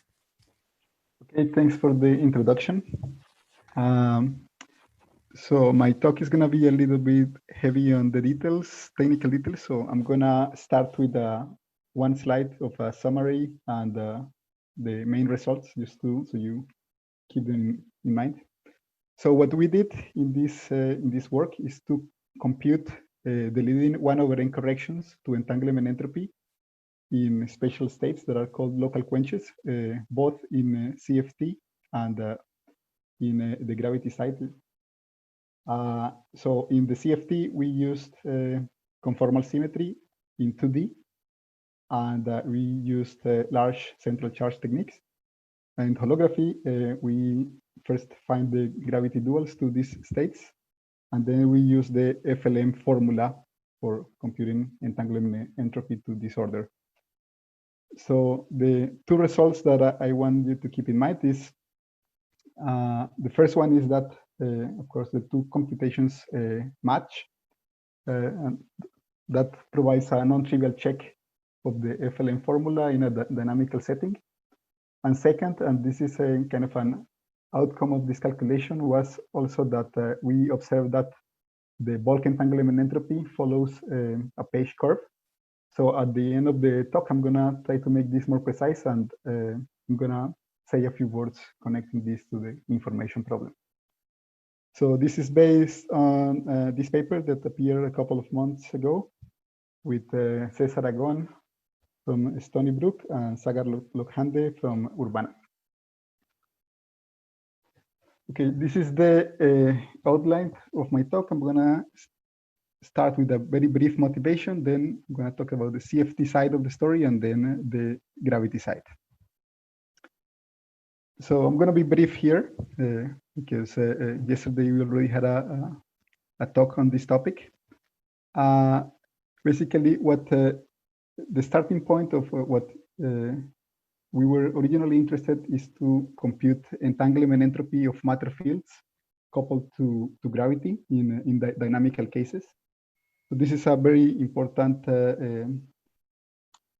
problem, specifically for the information paradox. So I just remind you in a nutshell, this paradox came after the calculation by Hawking that he determined that for typical pure states that collapse into a black hole and then evaporate, the entanglement entropy of the radiation grows in time, and then after the evaporation takes place, you end up with a state with finite entropy, and this is in contradiction with unitarity. So at the moment, the two ways that you this result is that either you say that this calculation, you cannot trust this calculation because it's done with in the semi-classical approximation, or you could have give up unitarity. Of course, this, as you know, this controversy was revived last year in a set of works, and what the outcome of these works was that the semi-classical calculation is actually right, but in addition to the original piece, you need to include an extra contribution that comes from extra saddle points in the semi-classical limit. And this is the so-called island contribution. Now, what we wanted to do in this work is to use a framework in which we know it has a well-defined UV completion. That is this This is through ADS-CFT, and to start a systematic study of dynamical settings in which we have matter fields and we have some dynamical background, and try to compute entanglement entropy in those cases. So we have, through the ADS-CFT, we have many dynamical cases. And of course, our end goal was to try to study a setup in which we have an evaporating black hole in the bulk. But that's a very long-term goal. So here I'm going to tell you about first calculation in this direction, that is taking a very simple dynamical state in the bulk that is dual to what is called to a local quench in the CFT site. Even though I'm focusing on this very simple dynamical state, at the end, I will show you that I can make some contact with the original motivation. And well, I'm going to explain the details at the end of the talk. So let me start with the CFT story. I'm interested in studying local quenches. Local quenches are states in which I start with the vacuum in any theory, and I perturb it locally, inserting just a primary operator, and then I let the system evolve. So the state evolves with the Hamiltonian. Just a remark here is that if the state is perfectly localized, then it will introduce modes of arbitrary high energy. So that will lead to divergences in several observables. So the best way to deal with those divergences is to regularize the state. That's why here I'm introducing this extra factor. This alpha factor acts as a UV cutoff, basically throwing all the modes of very high energy. This is a pictorial representation of what is going on. I start with the vacuum state. I excite it locally and I let it evolve. So for the purposes of the calculation, it's convenient for me to go to Euclidean time, in which case I can use path integral techniques. So in Euclidean time, this is the density matrix of the state. And in path integral representation, the components of this density matrix are given by this path integral. It has open cuts at 0 plus and 0 minus, and in these cuts is where I give conditions for the field psi, and that this is how I basically prepare the bra and the ket in the state. I also need to compute the reduced density matrix for an interval. And that's because I want to compute entanglement entropy. And I can do it in this formalism. The way to do it is to glue over the cuts in the complement of A and sum over field configurations there. So this is what you end up with. In addition, I also need the full trace. So this is a partial trace, but I also need the full trace because I need to normalize the density matrix appropriately. The full trace is very similar to this partial trace, but then I have to glue the two cuts over the whole X, over the whole domain. Now, the nice thing about this path integral representation is that I can easily compute moments of the density matrix. For example, I can compute trace of rho A to the n power. And in this formalism, it amounts to have a path integral now over a complicated manifold. Here, the first moment, that is just rho A, trace of rho A, that amounts to have 2 insertion points for this state. But for a general moment, then what I have is 2n insertion points in this complicated manifold. So this will be important later for the calculation of the entanglement entropy. Now, here I want to remind you the formula for entanglement entropy. This is just the Boyd-Neumann entropy associated to the reduced density matrix. In practice, the way we usually compute it is using the replica trick. So I take this formula for an arbitrary n, and then take the limit when n goes to 1. So this formula works provided that I could analytically continue n, which at this level is just an integer. So I need to analytically continue at least for a neighborhood near 1. For the quench state that I want to consider, I can realize that the range, that is for arbitrary n, it splits in two parts. The second part here is basically is the contribution from the vacuum state. And I'm not really interested in this part, so I'm gonna throw it away and focus on the difference. I'm not interested in this part because it's time independent. It doesn't have any information about the dynamics of the state. And another reason why it's nice to subtract it is because I can get rid of all of the UV divergences. So this term here is finite. So now I can compute entanglement, as I said, by taking this n going to one limit of this logarithm. And what I have inside this logarithm is here I have a 2 endpoint function in this complicated Riemann surface. And here I have a 2-point function to the n power. Now, next, I can simplify this problem by exploiting conformal invariance in 2D.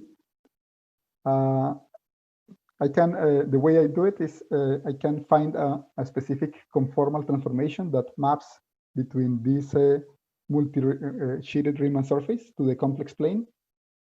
This is, in fact, very well known. It's called the uniformization map given by this transformation.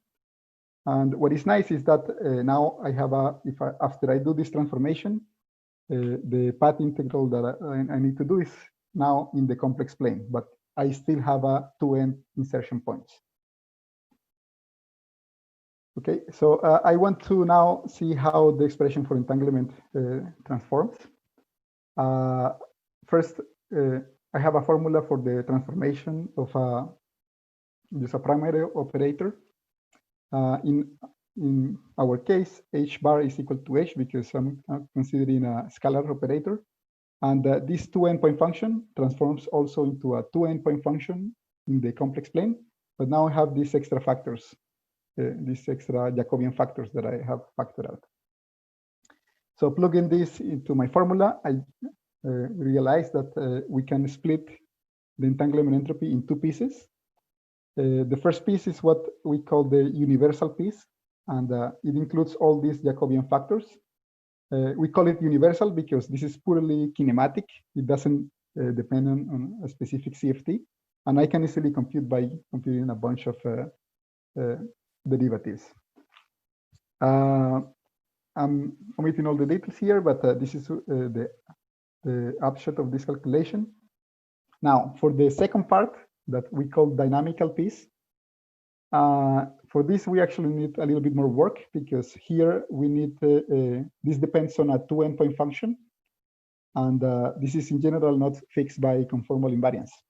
So here, this 2 endpoint function will depend on a specific theory that I consider. So I need to specify a little bit more. Also, this is a higher point function and they are difficult. So the way that we go and do this calculation is to consider a specific limit where the insertion points are very close to each other. This is in the complex coordinates, and this limit translates into the original variables translate into a small interval limit. Okay, the nice thing about this limit is that the two endpoints, they approach to each other in pairs. So what I can do to consider this 2 endpoint function is to replace all pairs of points, of insertion points by an OPE expansion. Okay, so this is how it looks like. And what I can do now is to use OPE data that I know that is true for holographic CFTs. The reason I focus on this is because at the end of the day, I want to compare with a holographic calculation. Okay, so in holographic CFTs, the form of these OPE coefficients are highly constrained. So on one hand, what we know is that for single trace operators, these OPE coefficients are suppressed by 1/c. And this is basically a result from large C factorization. On the other hand, double trace operators can have OPE coefficients that are order 1. And what I do is to focus on the contribution of the operator that is the lightest multiple trace operator that can appear in this sum. So this is this O squared operator for which the OPE coefficient is known. So at the end of the day, the 2 endpoint function, I can replace it by this product of OPE expansions. And here I'm showing you the first 2 contributions. The one here is what you get when you replace all by the identity. And the first non-trivial contribution is when you replace 2 of those products by this operator. Again, you can do the sum and omitting here the details, but this is what you get at the end of the day. So what I want you to keep in mind is that for here, this dynamical piece, I use an OPE expansion. So this formula is valid only when this set 1 is very close to set 2. The 2 insertion points are close by, while the universal part that I showed you before is valid for intervals of any size. Okay, so this is the CFT side.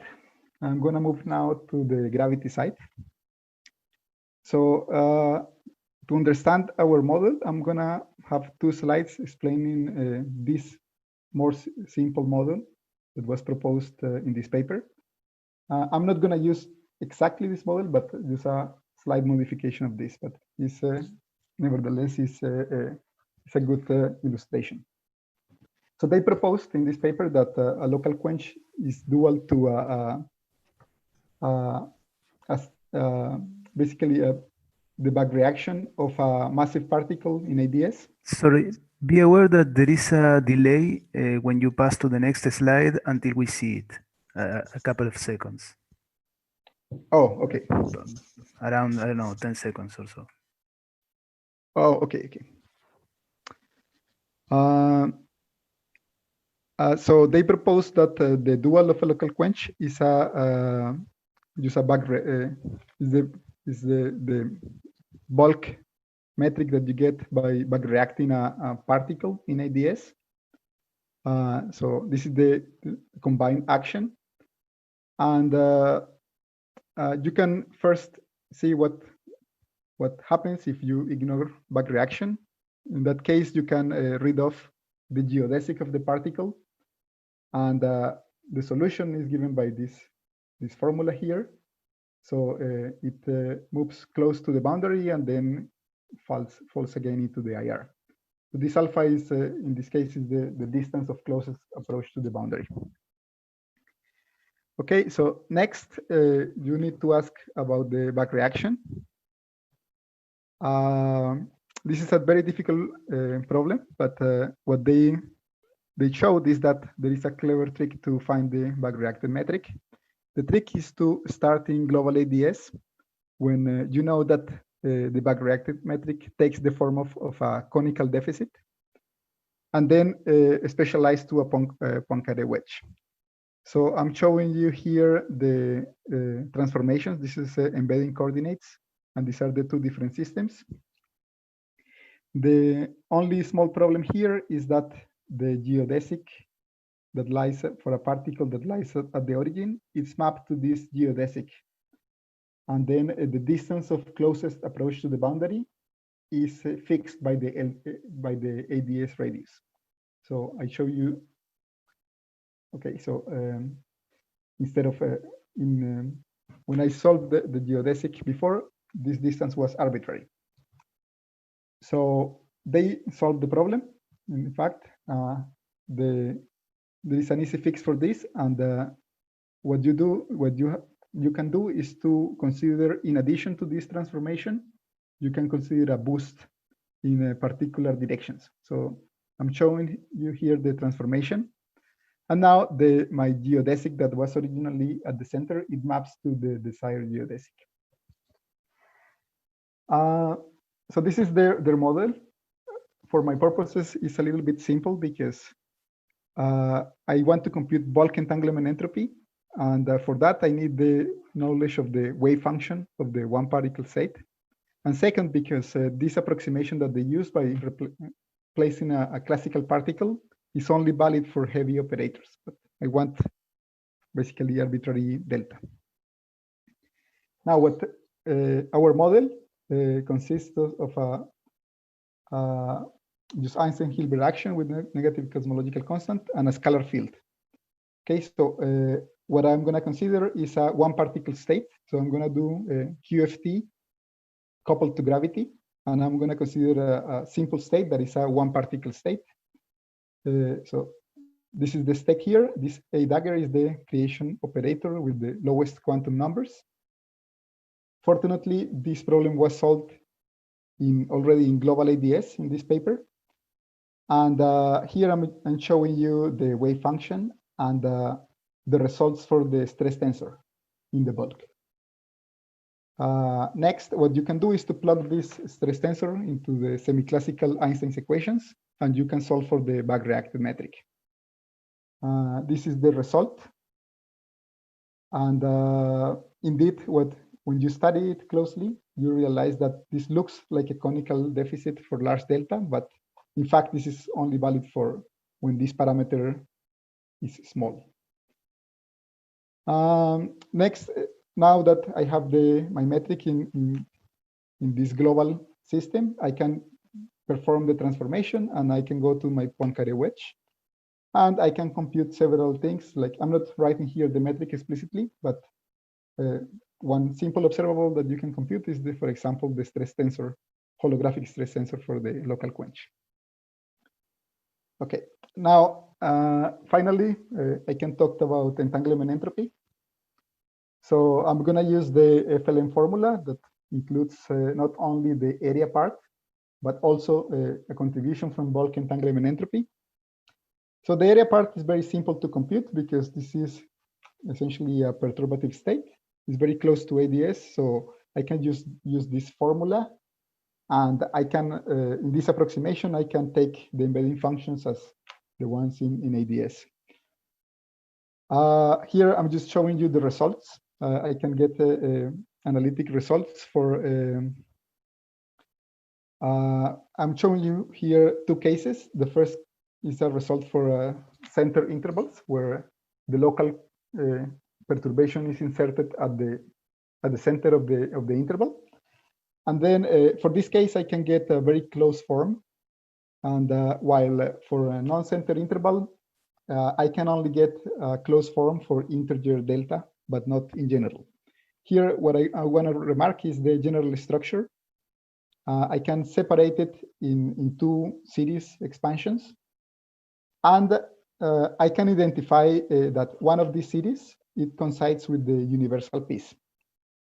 Now, one thing that is puzzling at this point is that the form of the second series is not what I was expecting from the CFT calculation. I don't see these terms of these powers from the CFT.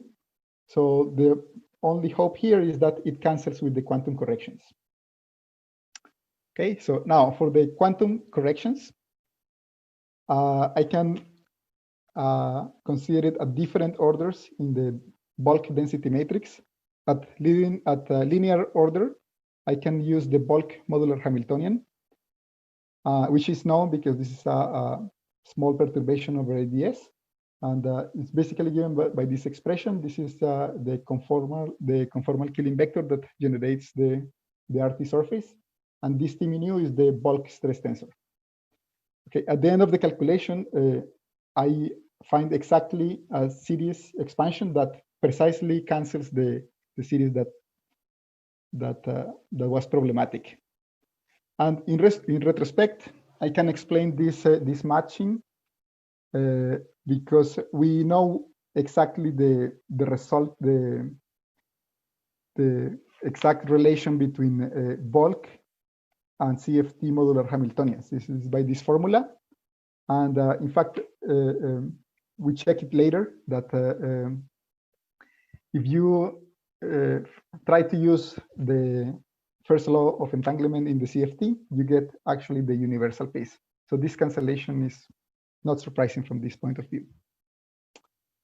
You can go to higher orders in the density matrix. I'm just showing you very quickly how would you go to next order in the density matrix.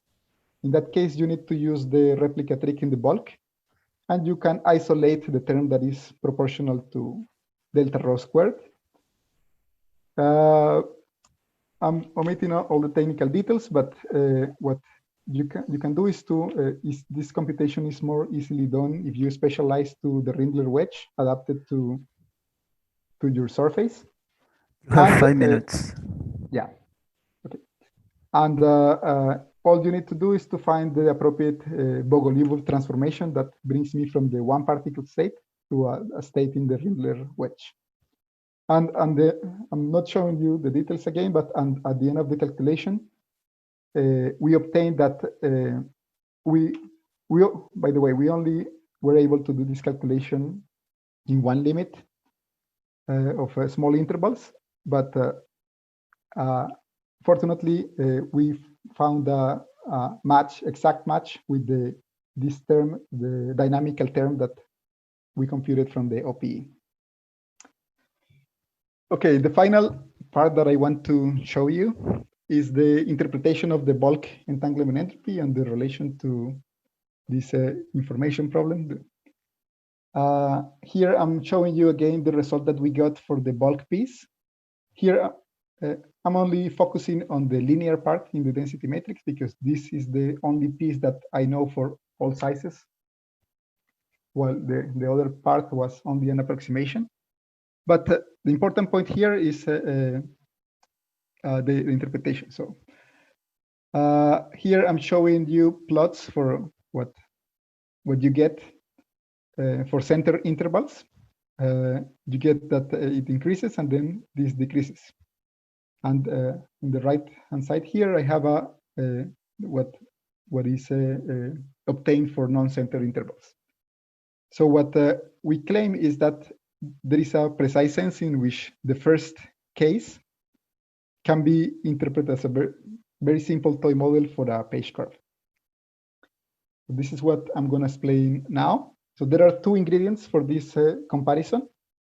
The first one is basically this Cassini-Huerta-Myers map. We can specialize to Rindler coordinates which are adapted to this entanglement wedge. And in that case, I can see that the metric for such an observer, it looks like this hyperbolic black hole. The second ingredient is that, okay, the calculation that we did was for a fixed size interval in the Poincaré frame. But when you study the transformations in detail, you realize that from the global perspective, the interval that I'm studying, it actually decreases in size. So the bulk entanglement calculation that we are doing from the global perspective corresponds to the entanglement of bulk fields that are outside of this topological black hole. So this is very analogous to what people call as entropy of Hawking radiation. Okay, finally, this is my last slide, is that we can understand in our setup why this behavior of the page curve, how this behavior arises. And this it follows directly from the purity of the state. So there are 2 points here to remember. One is that the entanglement entropy in a pure state is equal to that of the complement. And the second ingredient is that entanglement entropy is monotonic with the size of the region. In a compact space, this is only true up to where the size of the system is half, because precisely because of the first property, we know that if the size is bigger than that, then the entanglement is is actually related to the 2 pi minus the angle. Okay, so what we can do is since my region decreases in size, I can replace the first part of the evolution by the one of the complement, and it follows that this behavior follows basically from considering a region that first increases and then decreases in size. Okay, so this was basically the last part. I'm gonna leave you with the conclusions. Yeah, if you have any questions, please ask. Thanks. Okay, thank you, Juan, for the talk. I apologize. I thought that the delay I was seeing was general, but it seems that was only me, so nothing. And well, we have time for questions. So is there any question, you can raise your hand in the participants. Okay, we have a question from Julio Virrueta. So please go ahead. Hi, Juan. Hi. Two questions. The first question is, can you repeat the same procedure for other quenches, like a global quench or joining quench would be the more clear, right? Because it's in 2D, almost the same. But yes, from the CFT, in 2D CFTs, I think that you can, but at least for the calculation of the bulk entanglement entropy, I don't think you can use this general I mean, I heavily relied on the fact that I'm studying a state that is very close to ADS, that is perturbative. And global quench is not very close to ADS. Yeah. So at least that part I don't think is easily generalized. not even considering that in ADS3 all gravity solutions are locally equivalent to ADS, and you can kind of yeah, that might be an advantage. So diffeomorphism in the bulk. Actually, that might be an advantage, and there might be a way to even do it in 3D. The second question is, can you comment a little bit more about this last point you mentioned, that you don't need islands to reproduce the page curve, since it was kind of important in the recent results that you get these saddles that are non-perturbative.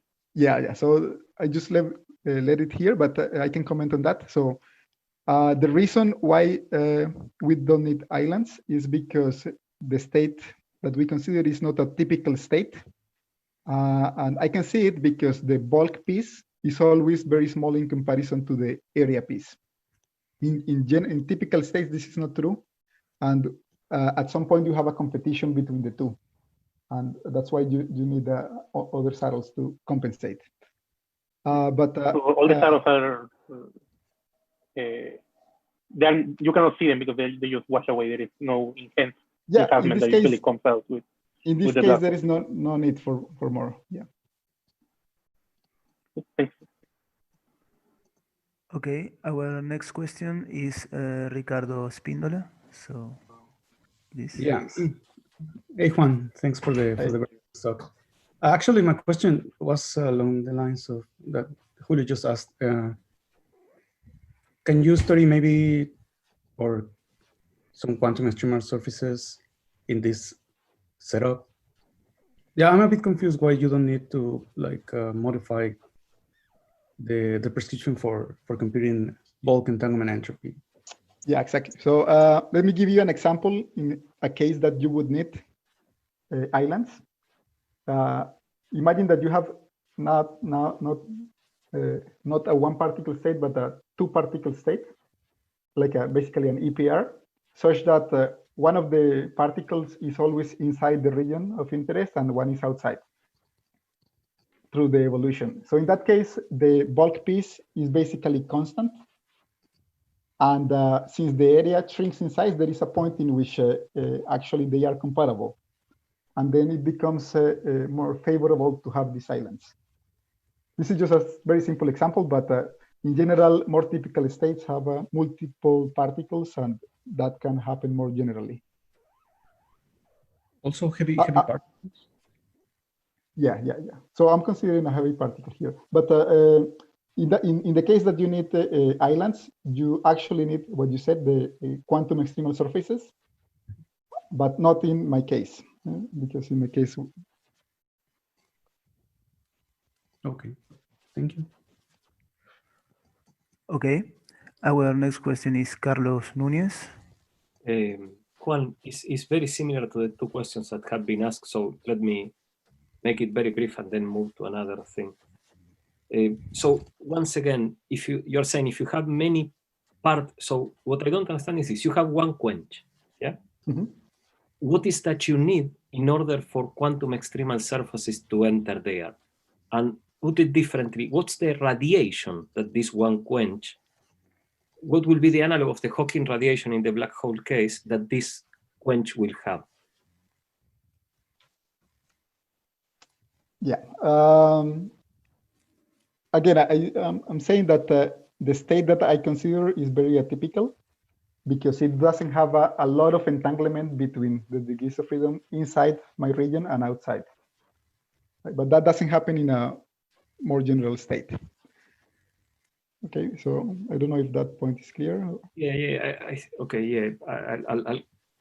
Let me ask you So, one technical. If we have 1 minute, Nico. If not, we cut it and we leave it for. We have. Yes, we have. Juan, can we go to page 14, 15? There, yeah.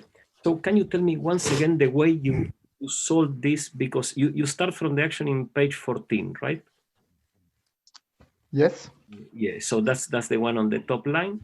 So you will have an Einstein equation that will involve the scalar, but also a scalar that will talk, okay, to gravity, obviously.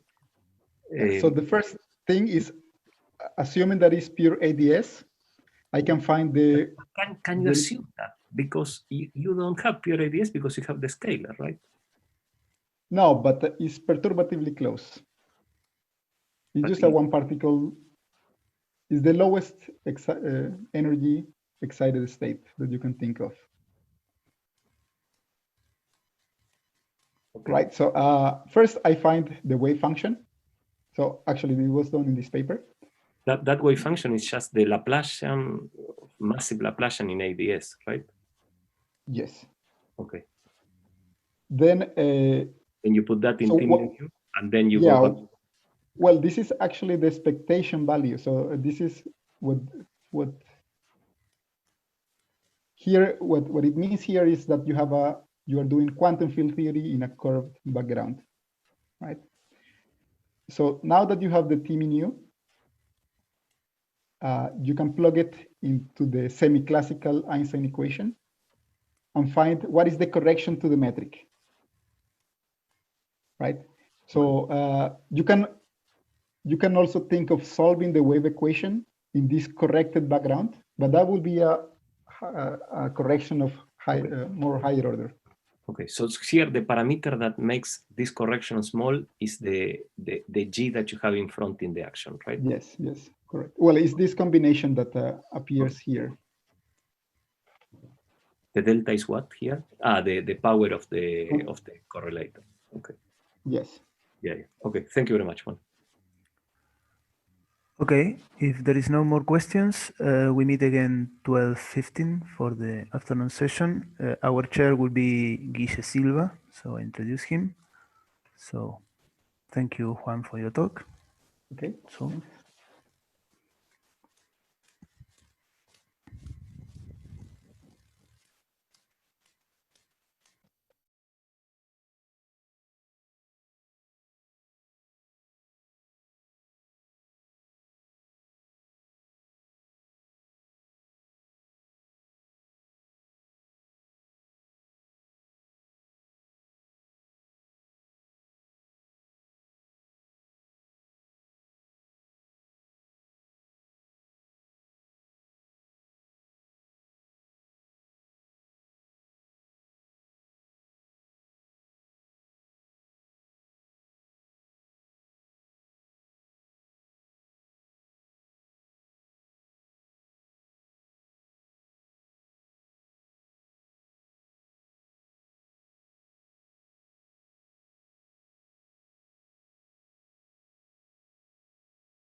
Hola, Guille. Hola César, ¿cómo va? ¿Y tú? ¿Se escucha bien? ¿Se ve bien? Creo que sí, se ve perfecto. Okay. A vos también se te ve bien, así que... Yeah. ¿Todo bien? Sí, todo bien. Qué bueno. ¿Cómo se lleva eso? ¿Están guardados? Sí, acá, bueno, la gente de a poco está empezando a hacer cosas más normales, puedo decir, pero yo sospecho que se va a volver a lo que estaba antes, porque ya los casos están creciendo mucho. Mirá vos.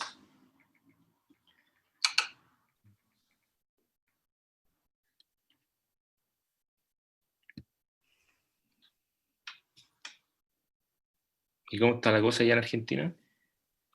Acá está, bueno, llevamos mucho de cuarentena y los casos están creciendo, pero dentro de todo nunca pasó nada grave de que colapsara el sistema sanitario, así que, qué sé yo. Bastante bien, digamos.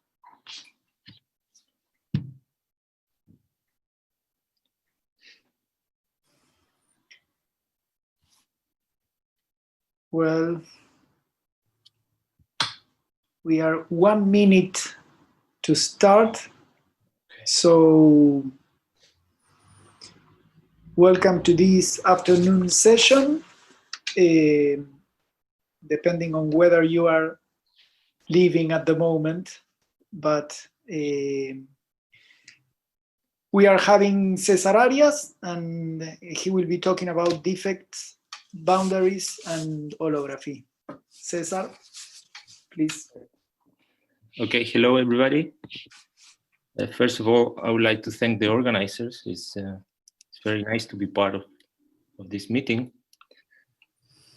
So today I'll be talking about some ongoing work, which is based in previous work, of course, and it's based essentially in these 3 papers where my collaborators were in various combinations. These guys over here, Felipe Diaz, Rod Guber, Rodrigo Lea Persandel, and Andrew Waldron. Okay, so since I only have 30 minutes, let me maybe go straight to the point. And if I had to summarize the main idea of this talk, it would be the following. And it's that at least in some non-trivial cases, when you think of manifold with boundaries, that boundary is not really that special in the sense that you can somehow obtain that boundary in the limit of a codimension 2 defect, which is embedded in a higher dimensional manifold, in the interior of a higher dimensional manifold. Okay, so you can think of the boundary as coming from a higher dimensional defect. Okay, that's the idea. And the prototype to visualize this phenomena is probably the 2-sphere is the best place, where if you think on the 2-sphere, you can of course do the obvious maneuver of cutting the sphere to get 2 manifolds with boundaries. But there is another way which is somehow not that obvious, and is essentially the following. Because of the 2-sphere has a lot of symmetries, you can perform this little orbifold here by the set Q action on the sphere. And this is simply implemented by identifying the azimuthal angle of the sphere and identifying the opposite size of the wedge you remove.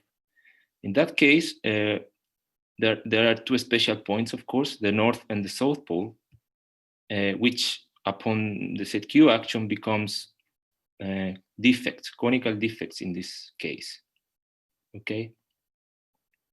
So if you go further, I mean, this rugby ball here in the middle has some characteristic radius at the equator, and that radius goes like 1/q essentially. So if you take Q very large, meaning you take the 0 radius limit of this rugby ball, you shrink one of the extra dimensions, right? and what you get is an interval, where now the north and the south pole that happen to be the defects on the orbifold now becomes boundary of an interval in this case, okay? So you can actually use this very humble maneuver and take a look to what happened to manifolds of the form, the product of a two-sphere times another manifold, okay? And if you act with set Q on the two-sphere, you will generate this type of defect, and you can ask what happened when you take Q to be very large, okay? That's the idea.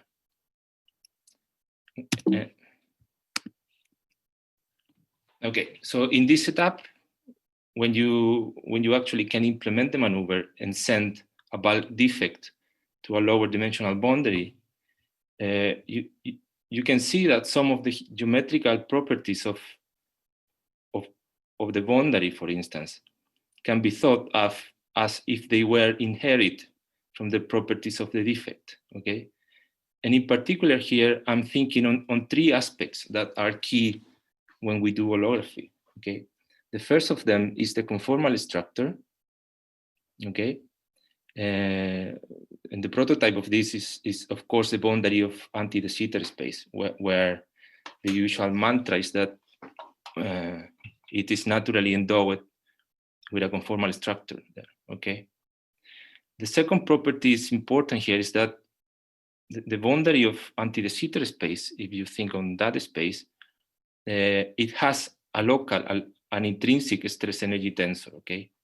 And it's very important for that to happen, that the boundary itself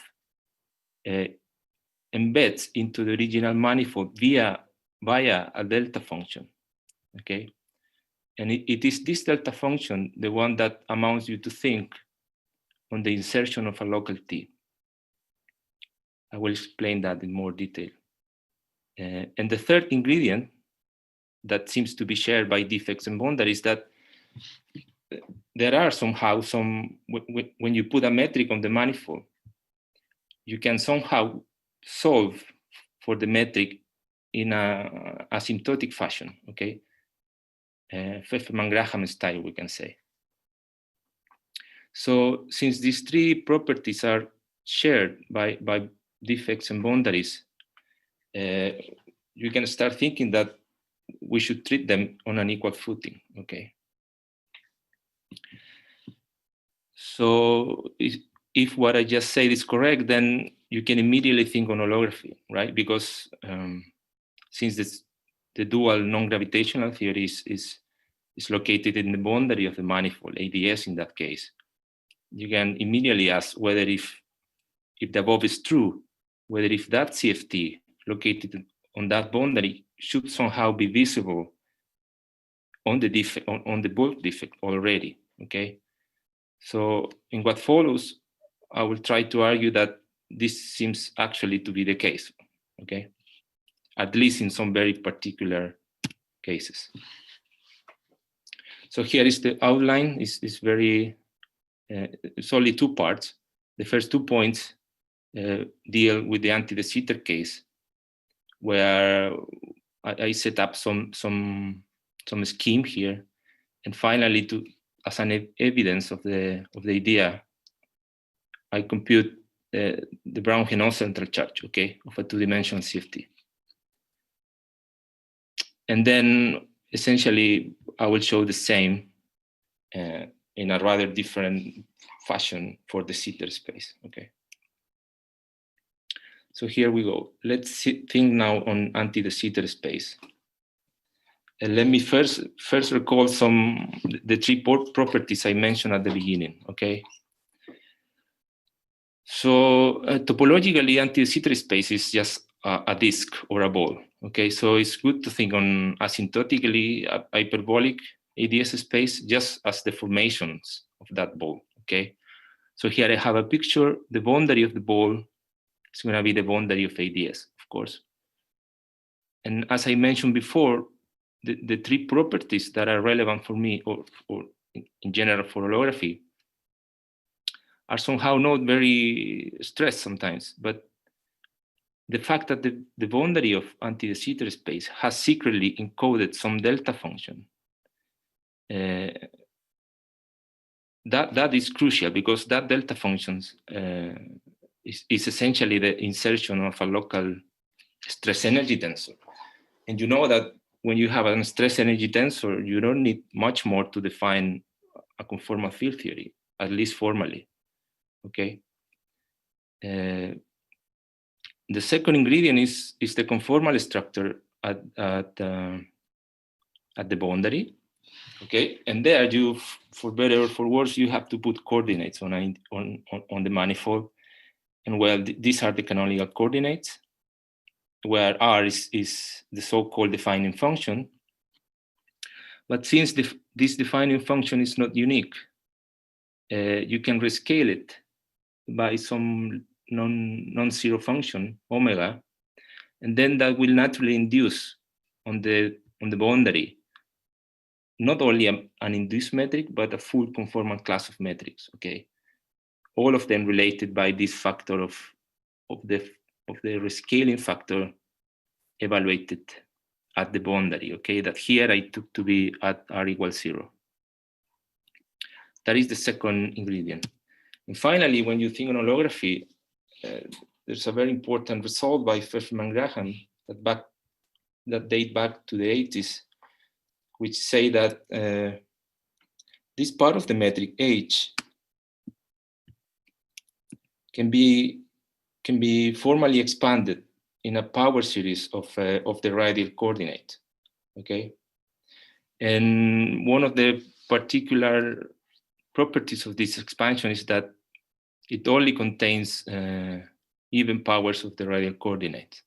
Okay, and in certain dimension, when this is even, it also appears, because there is an obstruction to solve the equation, you should insert this logarithmic term here in the expansion. Okay, and yeah, so that's very important. And what happened next is that if you want to compute, for instance, the central charge of the dual CFT, you can proceed as Henningson and Skenderi did in the 98, I think it was, where they took the Pfefferman-Graham expansion and they just plug it back into the volume or the Einstein action that is for this type of manifolds is just the volume. You plug the expansion and expand the measure factor that is the determinant of the square root of the metric. And then you can expand the volume in this fashion, okay? Where you have local terms that goes like 1 over epsilon, where epsilon is just a cutoff that separate you a little bit from the boundary. But it also in a certain, when D is even in certain dimensions, you will have to integrate a 1 over R power. And that guy will give you this log term here, whose coefficient A is the failure of the volume of this finite volume B to be Weyl invariant. Okay, so this is truly an anomaly and is related to the boundary conformal anomaly. Okay, so Henningson and Skenderi did this, and they compute very straightforwardly. If you have this guy, you can compute what it is from the Pfefferman-Graham expansion, and then you can read off this value of the central charge. And of course, the nice result is that this central charge is of course is the Brown-Henault one. It's the correct one for the ADS3 CFT2 story. Okay. Okay, so now let me try to put another ingredient here, which is the defect.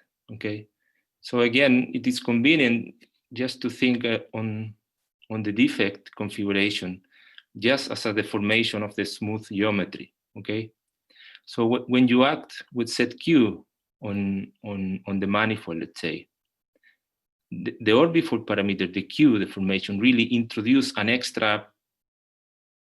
You can think on it as an extra parameter, of course, that deform the geometry, okay? So when Q is 1, you recover the smooth geometry. Well, but when Q is greater than 1, you have this tip of the cone, this defect here, okay? Located, in this case, at theta equals 0, okay? And since I want that this defect, you see, I want to take the very large Q limit. And in that case, I want that the submanifold sigma becomes somehow the boundary of anti-de Sitter space in one lower dimension, okay? So in order to do that, I will put the conformal infinity not at the boundary of anti-de Sitter space, but I will put it at some point that depends on Q, okay? And in such a way that when Q is 1, when the geometry is undeformed, the conformal infinity coincides with the boundary. But when Q is very large, and the radius of this circle here goes to 0, the conformal infinity goes to sigma, okay? That's essentially the idea. And if you think about that a little bit, you came up with this coordinate, okay?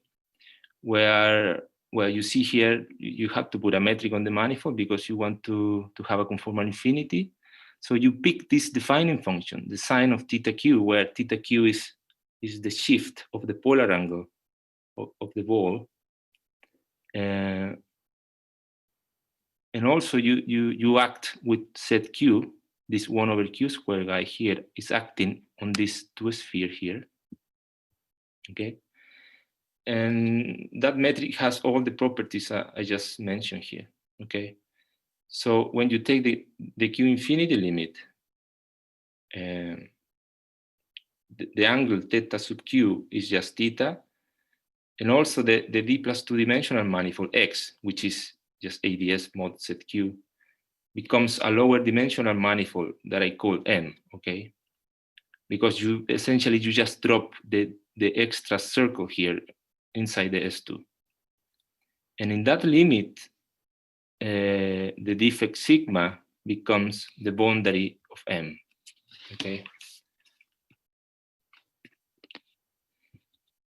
So of course, that's not, it is not enough. You have to check many things. And one of the things you can prove is that if x comma gx is an Einstein manifold, then when you take the limit q infinity, that gives you a consistent kind of truncation to another Einstein manifold, M, with metric gm, where the metric gm, when theta is very small, takes the canonical form of normal coordinate for asymptotically ADS spaces. Okay, that's a good sign. The second good sign is that, of course, when sigma is embedded in X, the defect, the tip of this cone, that guy is naturally embedded there by a two-dimensional delta function. And that is very important because, again, this delta function is the one that allows you to insert, or at least formally to insert, an stress energy tensor at that point, okay? And when you have that stress energy tensor, then you can compute whatever you want, in particular OPEs of T and T, okay? So, and this is clear because it is well known that when you have this defect, then you have to couple the defect to the gravity action via this Nabu-Goto action, okay? Where the coupling here is essentially the tension of the membrane, sigma. And again, if you want to mimic the boundary story, you should ask whether if sigma is endowed somehow with some conformal structure. And that happened to be the case indeed. And it's almost trivial because since you have a defining function,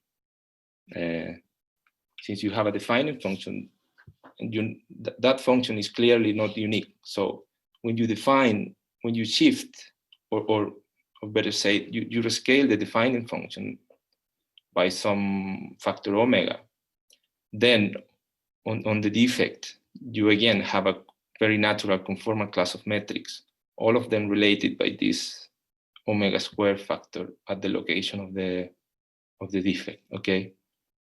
So you have the two key ingredients to mimic what happened with the boundary. You have this delta embedding and stress energy tensor, and you have a conformal structure on that submanifold. So of course, now you can ask whether is there anything that looks like a asymptotic expansion around that point, okay? And this is perhaps the most important slide of the talk, because here you can formulate this little theorem saying that in the setup I mentioned, if you have this picture in mind, when you go to the tip of the cone, meaning going to theta very small, you do have an expansion for the metric h of theta and x, where x, I forgot to say that, x coordinatizes the submanifold sigma, okay? And theta is just a radial coordinate, which in this case is the polar angle, okay? But the important point is that you can go to this region, to the asymptotic defect region, we can say. And by looking at the Einstein equations, you realize that there also exists an asymptotic expansion here. And the only difference is that now, for some reason, the expansion is not even, but includes even or odd powers of the radial coordinate, okay? Moreover, when you take the limit when Q is very large, meaning when sigma is not a defect on X, but when becomes the boundary of M of an asymptotically ADS manifold, you can see that all of the odd terms collapse to zero, and the full expansion recovers the known Fefferman-Graham expansion for the boundary metric, okay?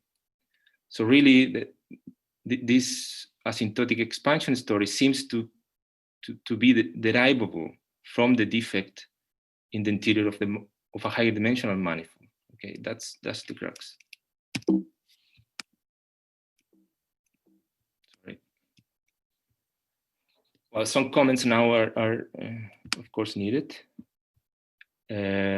Essentially, you want to have, you are truncating X to M, and also the gravity theory put it on those manifolds. So you need to have a well-defined limit, and that requires that the radius of the transverse to a sphere in that regime where Q is very large should be much smaller than the ADS radius, okay?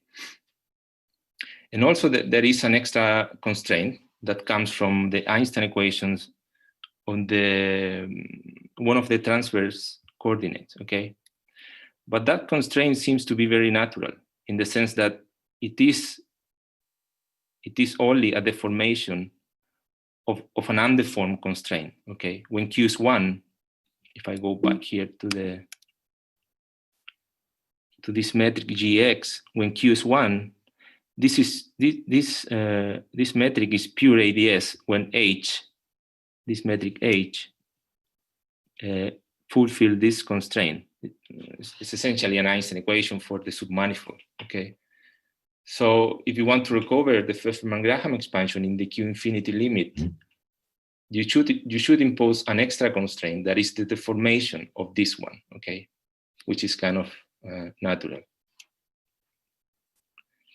Well, and then for that regime, for the undeformed regime, Q1, one of the Einstein equations set R to the ADS radius. Okay, so since now you have a defect that has the same properties of what we knew a boundary of ADS have, you can now try to mimic, right? Recycle the calculation of Henningson and Skenderis and propose a codimension 2 Weyl anomaly somehow. Okay, and it seems to work because as I write here, when you insert the Q parameter, that parameter makes available yet another metric of another submanifold of the full manifold, meaning the induced metric on the defect, okay? And that metric is available when you couple the defect to the gravity via the Nambu-Goto action, okay? So, and it turns out that in even dimensions, back dimensions, when you do the volume expansion, the finite term in that expansion is not invariant under the variations of this induced metric on the defect, okay? And that translates, of course, in the same fashion that in codimension 1, that translates that there is a Weyl anomaly in codimension 2 now, okay? And that is kind of obvious in a way, because we said at the beginning that when you induce a conical defect, you should put some stress energy tensor, okay? And that guy not necessarily is traceless. So this is consistent, okay? And now you take your expansion around the defect and compute the volume of the manifold X, which now has a defect, okay? And what you get essentially is that you have all the powers of 1 over epsilon, the local terms, not only even, but again, even and odd powers, and you get an anomalous term, okay? That here I attach a label Q. And you can show that this codimension 2 anomaly with the Q attached is proportional to the codimension 1 anomaly with this factor in front, okay? And it happens exactly what you won't expect to happen when you take the Q infinity limit, meaning when the defect really becomes boundary, the anomalies are exactly the same, of course. And that's kind of a nice accident, you see.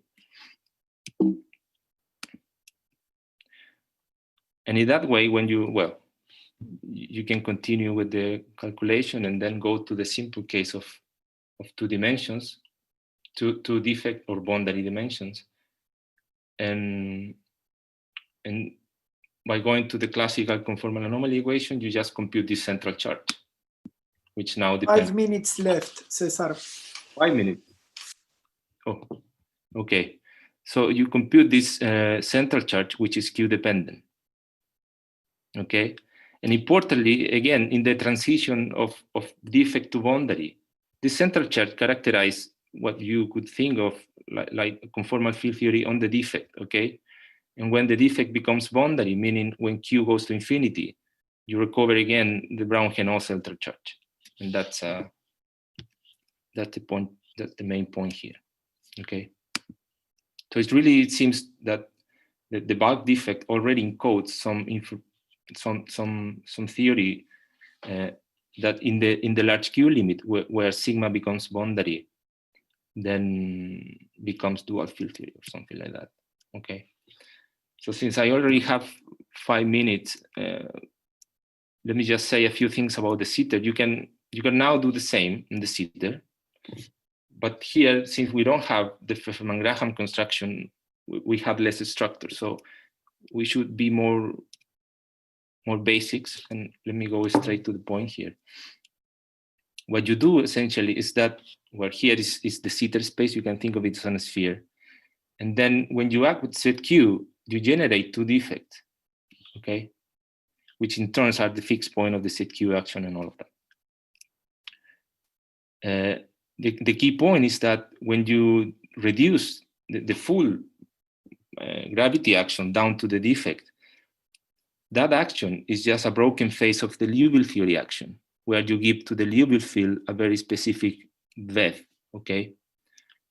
And since you know that the Liouville action is solvable, you can read off a certain matching of parameters and compute a central charge, okay, which is of this type. And again, when you do that, you find a central charge that depends on the orbital parameter Q, okay? And now you ask, well, what happened when Q is very large? And the answer is that the 2 minimal surface, when Q is very large, the transfer dimensions collapse to a single transfer dimension. And you can send the 2 minimal surface, the yellow and the blue one, to infinity and to minus infinity in time. And if you do that, you reconstruct global the sitter space, where you map the 2 minimal surfaces to the future and past infinity, okay? And moreover, the central charge you compute, if you add the contribution from the two defects, the two new boundaries, you recover exactly the Brown-Henault central charge that was computed in the context of DS3, CFT2 by all of these people. Okay. Okay. So as a closing remarks, I would say that defects and boundaries are essentially the same thing. Okay. And you can really think on bulk defects as impurities that you can make flow from the interior of a manifold to the boundary. Okay. And well, you can fantasize that.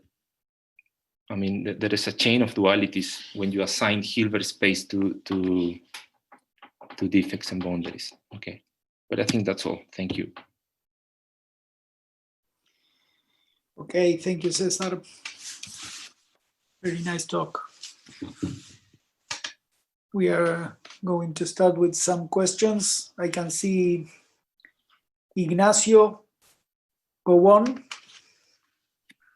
Hi, Cesar. So I have a question. So yeah, if you take a derivative with respect to the orbifold parameter, like you know, in the usual LAWGH x Maldacena prescription, let's say, you recover the same result as taking Q to infinity. So could you say some words about that? So maybe the fact that it's like you're saying that the Graham-Witten anomaly in the codimension 2 defect is always equal to the anomaly in the original manifold, right, or something like that. So maybe there's something that I'm not understanding too clearly, but maybe you could expand on this. Why this like an apparent duality between taking Q to infinity and taking minus derivative with respect to Q? Yeah, well, I mean, the minus derivative with respect to Q, I would say it's more like the Q1 limit when you compute entanglement. And there it's true. I mean, in the de Sitter case, we did that, actually. We compute the derivative of the free energy with respect to Q, and we compute the entropy of the Sitter space in that way. But in the anti-de Sitter case here, which I found more interesting somehow, the Q infinity limit is different because it's like a transition of a bulk defect in the interior of the manifold flow somehow. You can really think on Q as the exponential of H bar if you want. So when you send Q to infinity, you increase the energy in the flow you want, and a fixed point in the infrared, like this defect, you see, it is located in the deepest point of the manifold. You can actually make it flow to the boundary of a lower dimensional manifold. I think that they are both different regimes, if you want. Okay, I see. Thank you. Okay, Carlos Cardona, come on. Let me turn my camera on. Okay. Hi, Cesar. Hello. Thanks for your talk. Very interesting, very nice. So I have several questions. Can you hear me? Yes, I can. Right. So when you have this defect geometry by taking Q to infinity, you are so you start from pure ADS, right? So of course it's going to be asymptotically ADS, but then you can replay this trick by adding matter. So in the ADS3 case, it seems to me that the only thing you can do is orbifolding, because you can only have how this is called, that different angles or BTC, which is essentially orbifolding ADS3. So in that case, it seems that the orbifolding is equivalent to put some matter inside ADS3. And then that's why when Q goes to infinity, you have, for all these cases, you have the same asymptotic structure. Is that it? I mean, if you think on ADS3, okay, there you have to, in this setup, you have to go to ADS4, okay? And sigma would be a codimension 2 defect in 4 dimensions.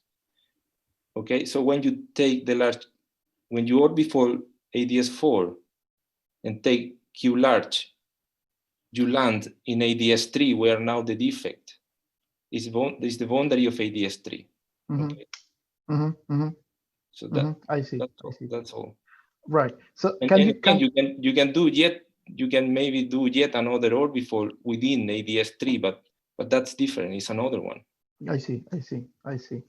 Can you sort of upgrade this to recover the asymptotic, the group that preserve that asymptotic structure? The Brown and Hennard study. Yeah, that's in my to-do list actually. Oh, nice. That would be nice to see. So what about, so on the same lines, what about, so I know you need a boundary, but the study is very similar for the BMS case. You go to the asymptotic region and you look with you look for the group that preserve the asymptotic structure of flat space. But here, I would say that here, the main point here, I would say, is that you don't really need a boundary to do holography. That I would say, if I had to speculate something, would be that. So this can be, this carry on to the BMS study as well. So you can consider asymptotically flat spaces. Do you think so? Right, but there I'm not sure really, because I really need well, maybe. Yes, I see. It may be true, yeah. All right, thank you. Thank you. Okay, thank you. Now, Julio Irrueta. Hi, thanks for the talk. A couple of questions. Can you relate your construction to the other constructions that are like ADS DCST with end of the world brain, or holography using Janus solutions like ADS foliations? Is there a way to relate your results to what one can do in those cases?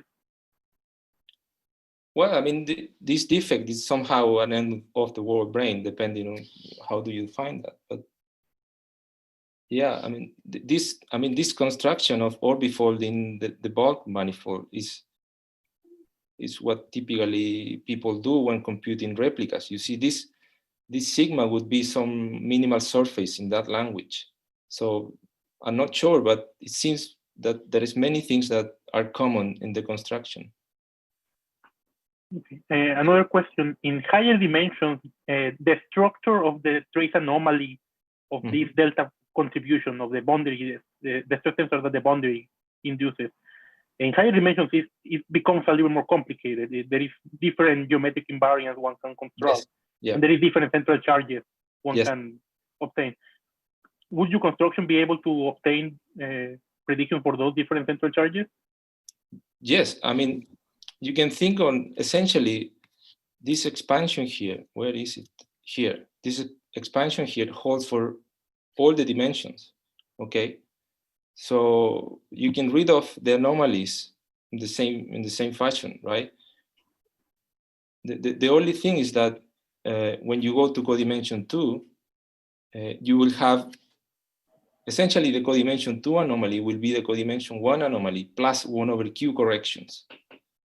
And they are all gone when you take q to infinity. Okay? So the complexity of computing those invariants, it will be there anyway. The only that this thing does is to relate the two codimensions anomaly. Okay, thank you. Thank you. Okay, thank you. Charlesin Núñez. Maybe I'll postpone because it was touched by Julio and Carlos Cardona, what I wanted to ask. I have one that is a bit more technical, so maybe we postpone it for the discussion. But it's thinking basically, now the case of ADS3, that is easy to think, that has inside an ADS2 and there is precisely a fiber. And so I understand that in this case you didn't deal with a fiber, right? No, because the only thing, the only reason why I did ADS4 is because in 2 dimensions, which is the dimension of the defect, I do have a conformal anomaly equation, so I can compute exactly what the central charge is. But in principle, you can do this again for the ADS3 case, where you have a line, right, as a boundary of ADS2, I guess. One brief comment about what Julio just asked about higher dimensions and different central charges. I think maybe Julio had in mind what are called, for example, in 4 dimensions, the A and C central charges, right? And probably in gravity, you cannot distinguish them, right? So if you look in this Henningson Skenderis, you will see that when they talk about the ADS5 case, A and C turn out to be the same. So you will not find the distinct, and they are distinct, right? In the holographic limit, they turn out to be the same. It's just a technical comment, probably goes in the direction of what Julio was asking. I'll postpone to the discussion, no problem. Okay, thank you. Thank you. Thank you. Eloy, so many friends, come on. Hola, hello Guillermo, hello Cesar. Hi, hello. Thanks for your talk, Cesar. Cesar, I am a little confused. It is supposed that when you take the limit Q go to infinity, you eliminate one of the dimensions.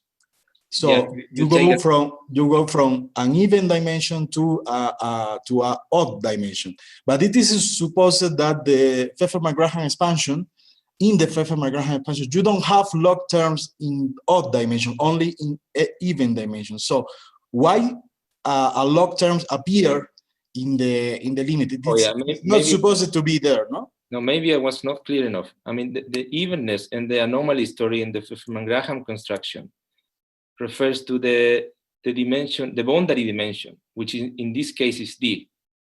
Okay, but when you take the Q infinity limit, D, the dimension of the submanifold sigma, remains constant, remains to be D. Okay, what you drop is a codimension instead. From codimension 2, you jump to codimension 1, but the dimension of the submanifold sigma remains the same. Okay. Okay, so that's the reason why if you have a log in 4 dimensions, you will still have a log in 3 dimensions. Okay, thanks. Thanks, Cesar. Nice talk. We have 1 more minute if anyone wants to make a small question to Cesar. If not, Victor, come on, you're welcome.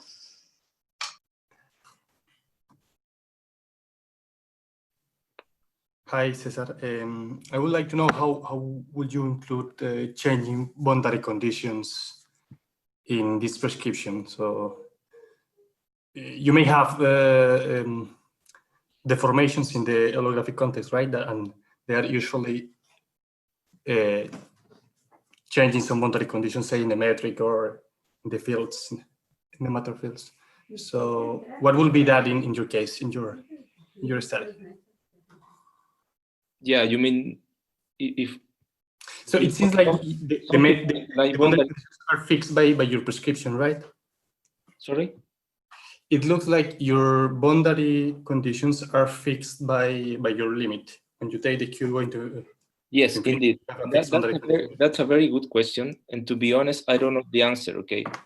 But the next obvious thing to do is to take a look, what are the boundary conditions close to the codimension 2 defect, okay? And those boundary conditions should somehow give rise, when you take the Q infinity limit, to the standard boundary conditions in one lower dimension, I would say. But I don't know really. I don't know the answer. It's a good question. I mean, it should be done, I guess. Thank you. Okay. I think if there are more questions, we may postpone them to the discussion sessions, and we can relax for 4 minutes, and we reconvene in 4 minutes. Okay. Okay. Thank you. Thank you, Cesar, for a nice talk. Thank you. Bye.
Okay.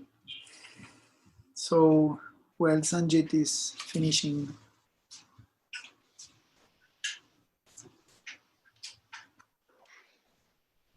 Good. There is something, this gray thing. It doesn't matter, but we can.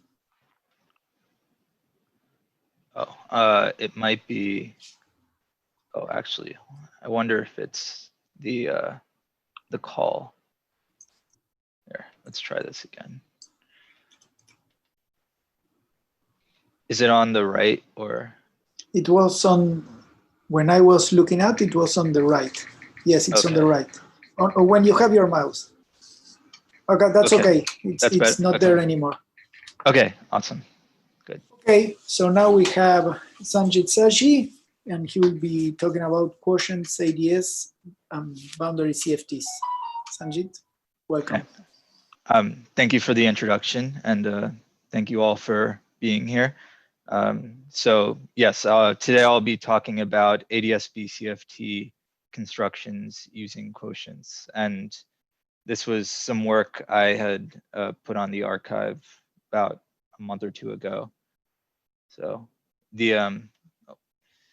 so first I'll be kind of motivating what it is I did, and then after that I'll elaborate on how exactly you realize defects in theories via quotients, and then I'll go through some simple examples, and then we'll wrap it up. So if you consider a CFT on a space that has topological defects, we would refer to that as a defect CFT or a DCFT. And you can technically have defects of many codimensions. So if you have codimension 1, then you would have something like boundaries or domain walls, and we would call that specifically a boundary CFT or a BCFT. You could also have codimension D-1, for instance, in which case your defects would basically be lines. So for example, maybe a line of conical singularities representing the world line of some particle. Holographically, these are of interest because ADS-CFT can be extended to a notion of ADS-DCFT duality, or even more specifically, ADS-BCFT duality. And so I'll be focusing on ADS-BCFT in this talk, but it's worth mentioning that the techniques that I'm going to talk about could possibly be extended to defects in other codimension. So ADS-BCFT actually has kind of a fairly old life in the literature, relatively speaking, in that the idea for it was really laid by Karch and Randall back in the early 2000s, but the seminal work on it recently was done by Takeyanagi in 2011. And his construction is as follows. Basically, you start by considering a BCFT on a manifold M. And then in the spirit of ADS-CFT, you extend M to a space N, which is asymptotically ADS-D+1 and which satisfies two criteria as listed in 1.1. It has two boundary components, Q and M, and the boundary of Q matches up with the boundary of M. So in this context, Q is a Randall-Sundrum brane subject to Neumann boundary conditions. It's more specifically an end-of-the-world brane.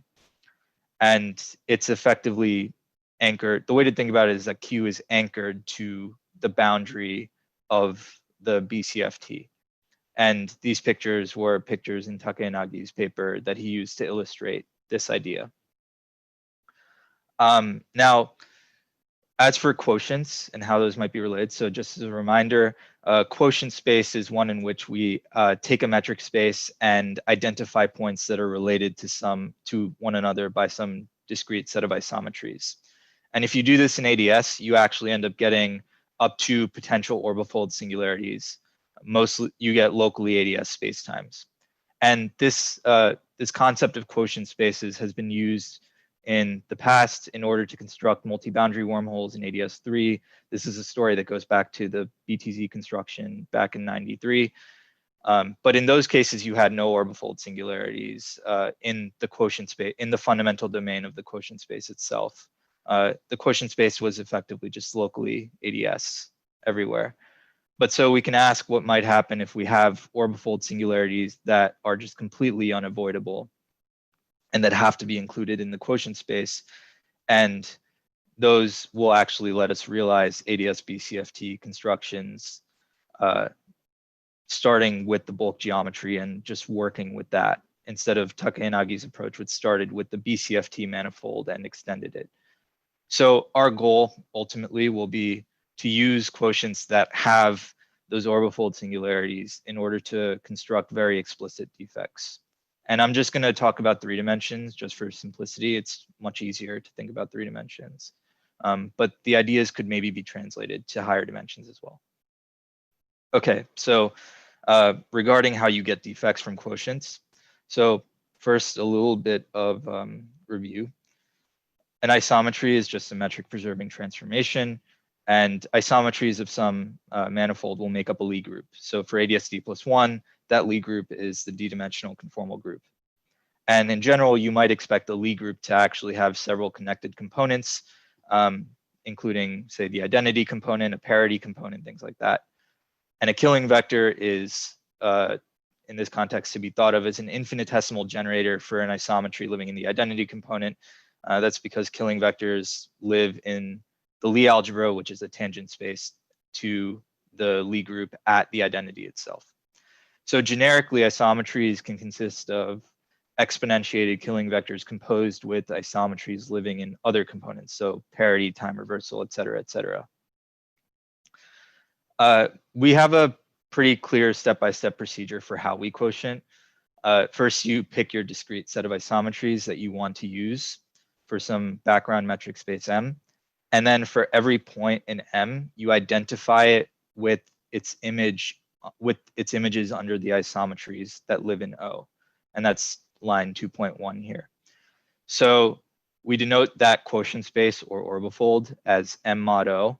And M mod O will inherit the metric of M, except for at the fixed points of O. And even more powerfully, for maximally symmetric manifolds like ADS, M mod O is locally homeomorphic to ADS. So if we do this for ADS, our space will be away from the defects locally ADS. And we depict quotient spaces using so-called fundamental domains, which just consist of single points from the orbits of the actions of the isometries in O. So we just pick representative points and we stitch them together. Now, the fixed points of our isometries will actually become topological defects in M mod O. And this is kind of where, so we make the observation that if we quotient theories, we can get very explicit defects by just having fixed points for our isometries. And we can, if we know what the isometries are, we can very explicitly even solve for those fixed points. So we'll know where the defects arise in the quotient space. So just to rephrase the goal from earlier, we want to combine this observation with ADS-CFT in order to very explicitly construct ADS-BCFT configurations that have a lot of analytical control. So the fixed points will tell us where the brane is in the bulk and where the boundary is in the dual BCFT. Okay, so simple example, let's talk about parity. So just consider the Poincare metric, and we'll think about parity in the x coordinate in the Poincare metric. So that's in one of the spatial coordinates, but not the radial coordinate. The fixed points of parity will just be the x equals 0 plane. And in this case, the fundamental domain of each constant t-slice will just be half of the Poincare upper half plane, because points on the left side of the upper half plane are mapped to points on the right and vice versa. So the fundamental domain can just be taken to be points on the right. And if you take the conformal boundary and you try to see what sort of manifold you have there, then you find that up to Wick rotation and up to a conformal transformation, this conformal factor of 1 over y squared, you just have the Euclidean upper half plane. I refer to this as half ADS for reasons that will be a little more obvious if we think about the global ADS picture and what happens to the global ADS cylinder. So if we look at global coordinates, then parity in these coordinates is just going to be given by 3.5, where we map phi to 2 pi minus phi, and phi is to be taken mod 2 pi. So here the fixed points will be phi equals 0 and phi equals pi. So if we look at the plane given by that, then it will be this red plane with this red ADS2 plane that bisects the ADS3 cylinder. And so that red plane will be the brane, which appears on the bulk side. Now, this case is a little uninteresting. It's more just a simple case in order to make sure that this kind of works. But and it's been fairly well studied in the past, but the boundary in this case is non-dynamical. So let's move on to a potentially more interesting example, which has dynamical boundary. So consider inversion in Poincare coordinates. Let's just get this isometry given by 4.1. If we compose that with parity, then we obtain the isometry in 4.2. And if you actually try to apply this map to a point twice, then you find that it just results in the isometry. So it generates a Z2 subgroup. Now, 4.2 preserves a metric, but it's in Poincare coordinates, it's actually not really well defined everywhere on the Poincare patch, specifically for 4.3 for that locus of points. Because this isometry maps to a negative y coordinate, it's not really well defined on just a single Poincare patch. And so we'll exclude those points. Now, that being said, the locus of points in 4.4 is actually going to be singular points. They're going to be singular points under 4.2 because they just get mapped to infinity. And lastly, the fixed points are going to be given by the surface 4.5. So we want to write down the fundamental domain of this quotient space. So we'll define the inner region as being between the singular points and the fixed points. And then we define the outer region as being outside of the fixed points. And I don't show it here, but it's actually pretty straightforward to show that points in the inner region are mapped 1-to-1 to points in the outer region and vice versa. And so the fundamental domain can just be taken to be only the inner region and the fixed points. So pictorially, it looks something like what I refer to as an ADS strip. That's this thing on the left. So it's easier to visualize this by taking constant t surfaces, or constant t slices. So taking a constant t cross section, this ADS strip is just going to consist of a bunch of annuli stacked on top of each other, where the inner radius is the cross section of the singular surface, and the outer radius is, or the outer part of the annulus is the cross section of the fixed points. Now, as for what the boundary looks like, so by taking y to 0, you can get an idea of what the boundary dynamics will be. Basically, the boundary projects onto these hyperbolic lines, which follow a Rindler-like trajectory. Furthermore, the singularities project onto these diagonal lines that are at 45-degree angles, and the bulk just projects down to the region in between them. And so this is kind of an interesting sort of state because the boundary dynamics are very non-trivial. And in fact, the degrees of freedom also appear to kind of trail off and get smaller and vanish as you go further in time. Additionally, if you consider the Euclideanization of this quotient space and the corresponding BCFT state, then the BCFT state will be defined on a circle instead of in this hyperbolic region. And instead of having an ADS strip, you'll have something like a hemisphere. And so in this case, you'll have something like a bubble.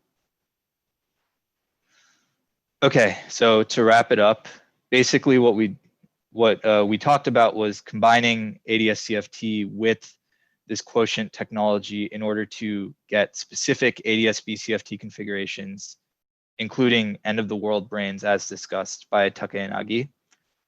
And what's useful about using quotients is that finding those defects is actually equivalent to just finding the fixed points. So it's a very straightforward thing to just find the fixed points. And so you have a lot of analytical precision in finding where the defects will be. So in the above examples, also just a side note, the sort of brains that I was able to get doing this in the previous examples were both tensionless in that there was no extrinsic curvature to them. Now, as for the sort of use that you might have with these quotients, so one thing you can ask is, can you construct multipartite BCFT states? So in analogy to the BTZ, which is dual to a thermofield double, you could ask, could you construct something that's like a half BTZ where the conformal boundary regions, where looking at the conformal boundary, it's just two copies of the upper half plane. So the dual state maybe could be something that lives on a Hilbert space, on a tensored Hilbert space where the individual factors live in a BCFT defined on an upper half plane. Additionally, you could ask, well, what about higher dimensions? So part of the reason I talked about 3 dimensions was because in 3 dimensions, you don't have bulk degrees of freedom, whereas in higher dimensions, classical saddles can have bulk degrees of freedom. So you would expect that the BCFT spectrum would have to include states that are dual to those sort of configurations. But quotienting, I don't think will actually get you such saddles, because when you quotient, your resulting quotient space is just locally ADS away from the defects. You can also study time-dependent ADS BCFT solutions that can be realized via identifications.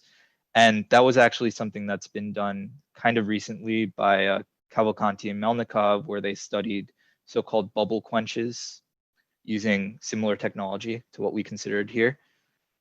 And then lastly, you could think about ADS DCFT. So before I talked about how I was going to focus on ADS BCFT, but you could maybe try to get defects that are of higher codimension, and that would maybe get you an ADS DCFT configuration. So an example of that would maybe be something like the Poincare half plane, like in considering Poincare coordinates and then Euclideanizing them. You could quotient by rotation, where the axis of rotation is just a line that starts at the boundary and penetrates into the bulk. And there you would end up with a codimension 2 defect on both the boundary and the bulk.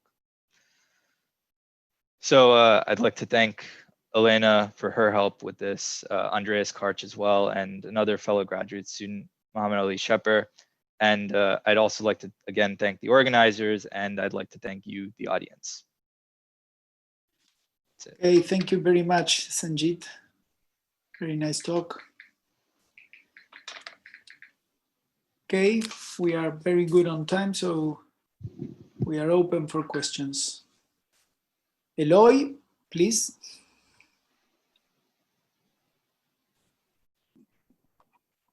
Hello, Sanich. Hey, Eloy. Hello. Nice to see you again. You made a very detailed introduction on how to make quotient, but I was expecting a word related with the algebra of isometries, because in the moment that you made the identification along a Killing vector, you lost all the other Killing vectors which do not commute with this vector. And I think it is very important because some of the properties of the resulting quotient are encoded in this property. Can you comment a little about that?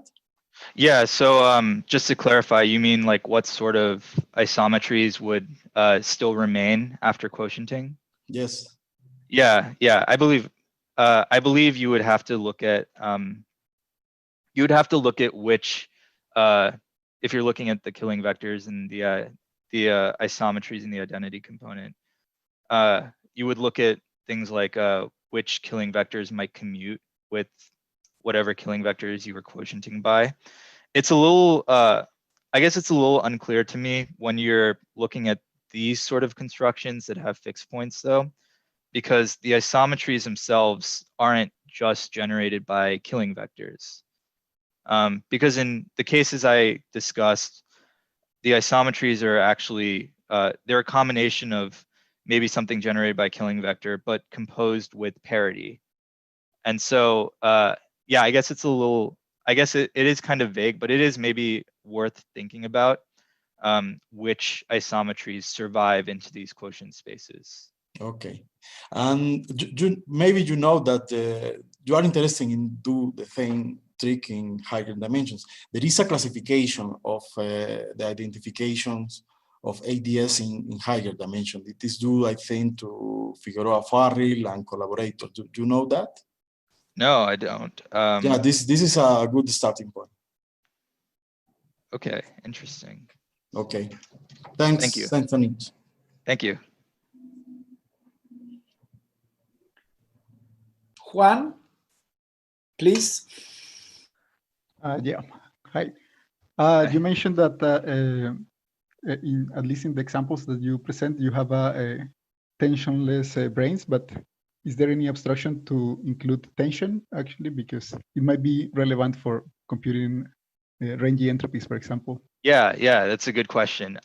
So regarding just purely quotients, I actually don't, this is still kind of a work in progress. So I'm actually discussing this with someone else about how we might try and generalize these constructions to cases with tension. But at least in the case of isometry, of just quotienting by isometries, it is a little unclear. It's possible that the so just kind of, so you're probably familiar with the recent work by Myers, right? The yeah. So there they talk a little bit about this idea of taking pieces of ADS where you have this end of the world brain and basically doubling it and gluing the two copies along the brain. I imagine that to get tension, you'd have to do something like that. But through just quotients alone, I don't know how you would necessarily get it naturally. Because at least in ADS3, it should be possible now, because locally it's ADS3 anyways. Yeah.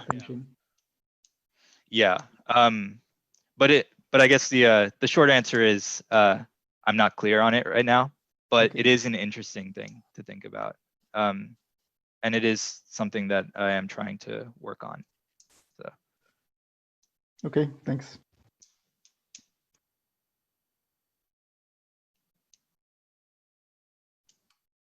Okay, any more questions, comments?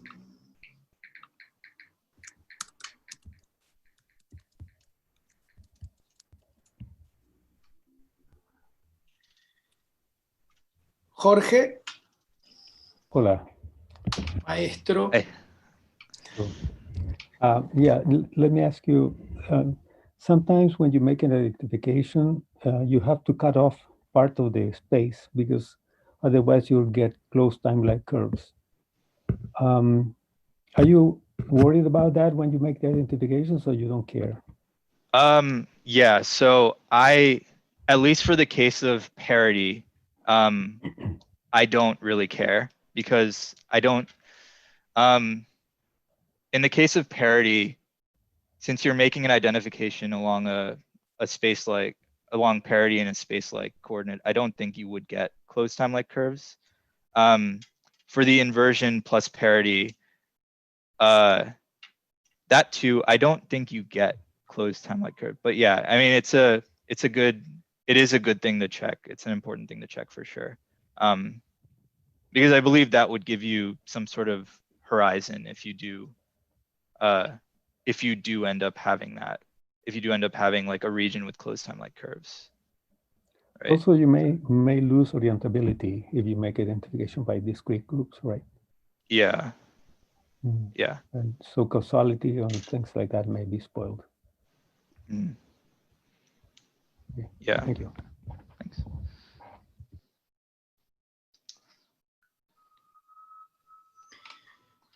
We have plenty. Diego, please. Hi. Hi, Sachin. Very nice talk. If I understand correctly, so you define defect CFT with this holographic construction. The question I have is it possible in some examples to know the matter content of the or Lagrangian formulation for those defect theories? Conformal defect. Yeah, so for the sort of defect theories, I guess the way I refer to defect theories was kind of loose in a sense, in that I didn't really address things like, oh, what could the matter content be? You could probably deduce. I haven't thought too much about the sort of theories that you would get explicitly from quotients, but you could certainly get defect CFTs by inserting things like inserting a particle, for example, inserting like a world line of some particle. Yeah, I guess the sort of defect theories that I talk about are kind of a subset in a sense. But yeah. So but yeah, regarding the matter content, I guess it's not super clear to me from like the bulk construction of these things. Thank you very much. Nico, please. So if I understood you correctly, you are getting a boundary which has itself a boundary. So my question is, can you use this to study things like quantum Hall effect in the boundary, for example? Has it been done? So I'm not too clear on the quantum Hall effect itself, but on any sort of like model in which you have something like a boundary or domain wall, I think you could do it. The application that I'm familiar with that exists regarding like the use of BCFTs is to study things like quenches and just like evolution of a state that has some sort of boundary dynamics, and to model like false vacuum bubbles and things like that. Okay. Yeah, but so I think if there is a notion of a boundary in the quantum problem that you're trying to study, then I don't see why it wouldn't be feasible to try and come up with some model. Okay. Thank you. Thank you. Charlesin, we were waiting for you.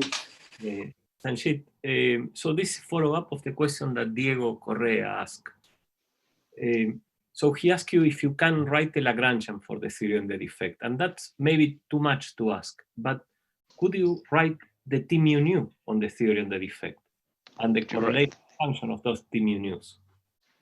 Yeah, so I think, so that aspect of it is still actually something that, so this actually feeds into something that I'm trying to work out with a collaborator in Europe, where what we're basically trying to do is treating these quotient spaces as a background. We insert a say like a scalar field or something and try to compute various quantities like propagators and things like that. So regarding how could we calculate like a T mu nu, that is something that we definitely do want to think about.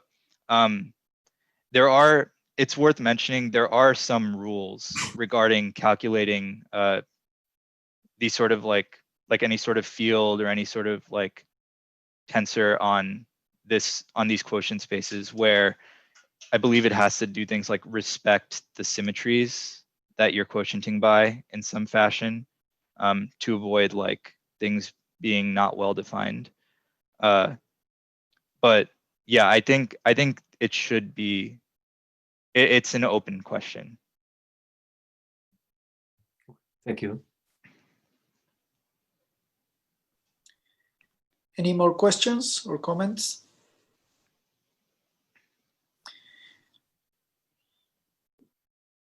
Okay, we are in perfect timing. So I think we will be starting the discussion session in 5 minutes, so we can take a break and reconvene in 35. Abrazo.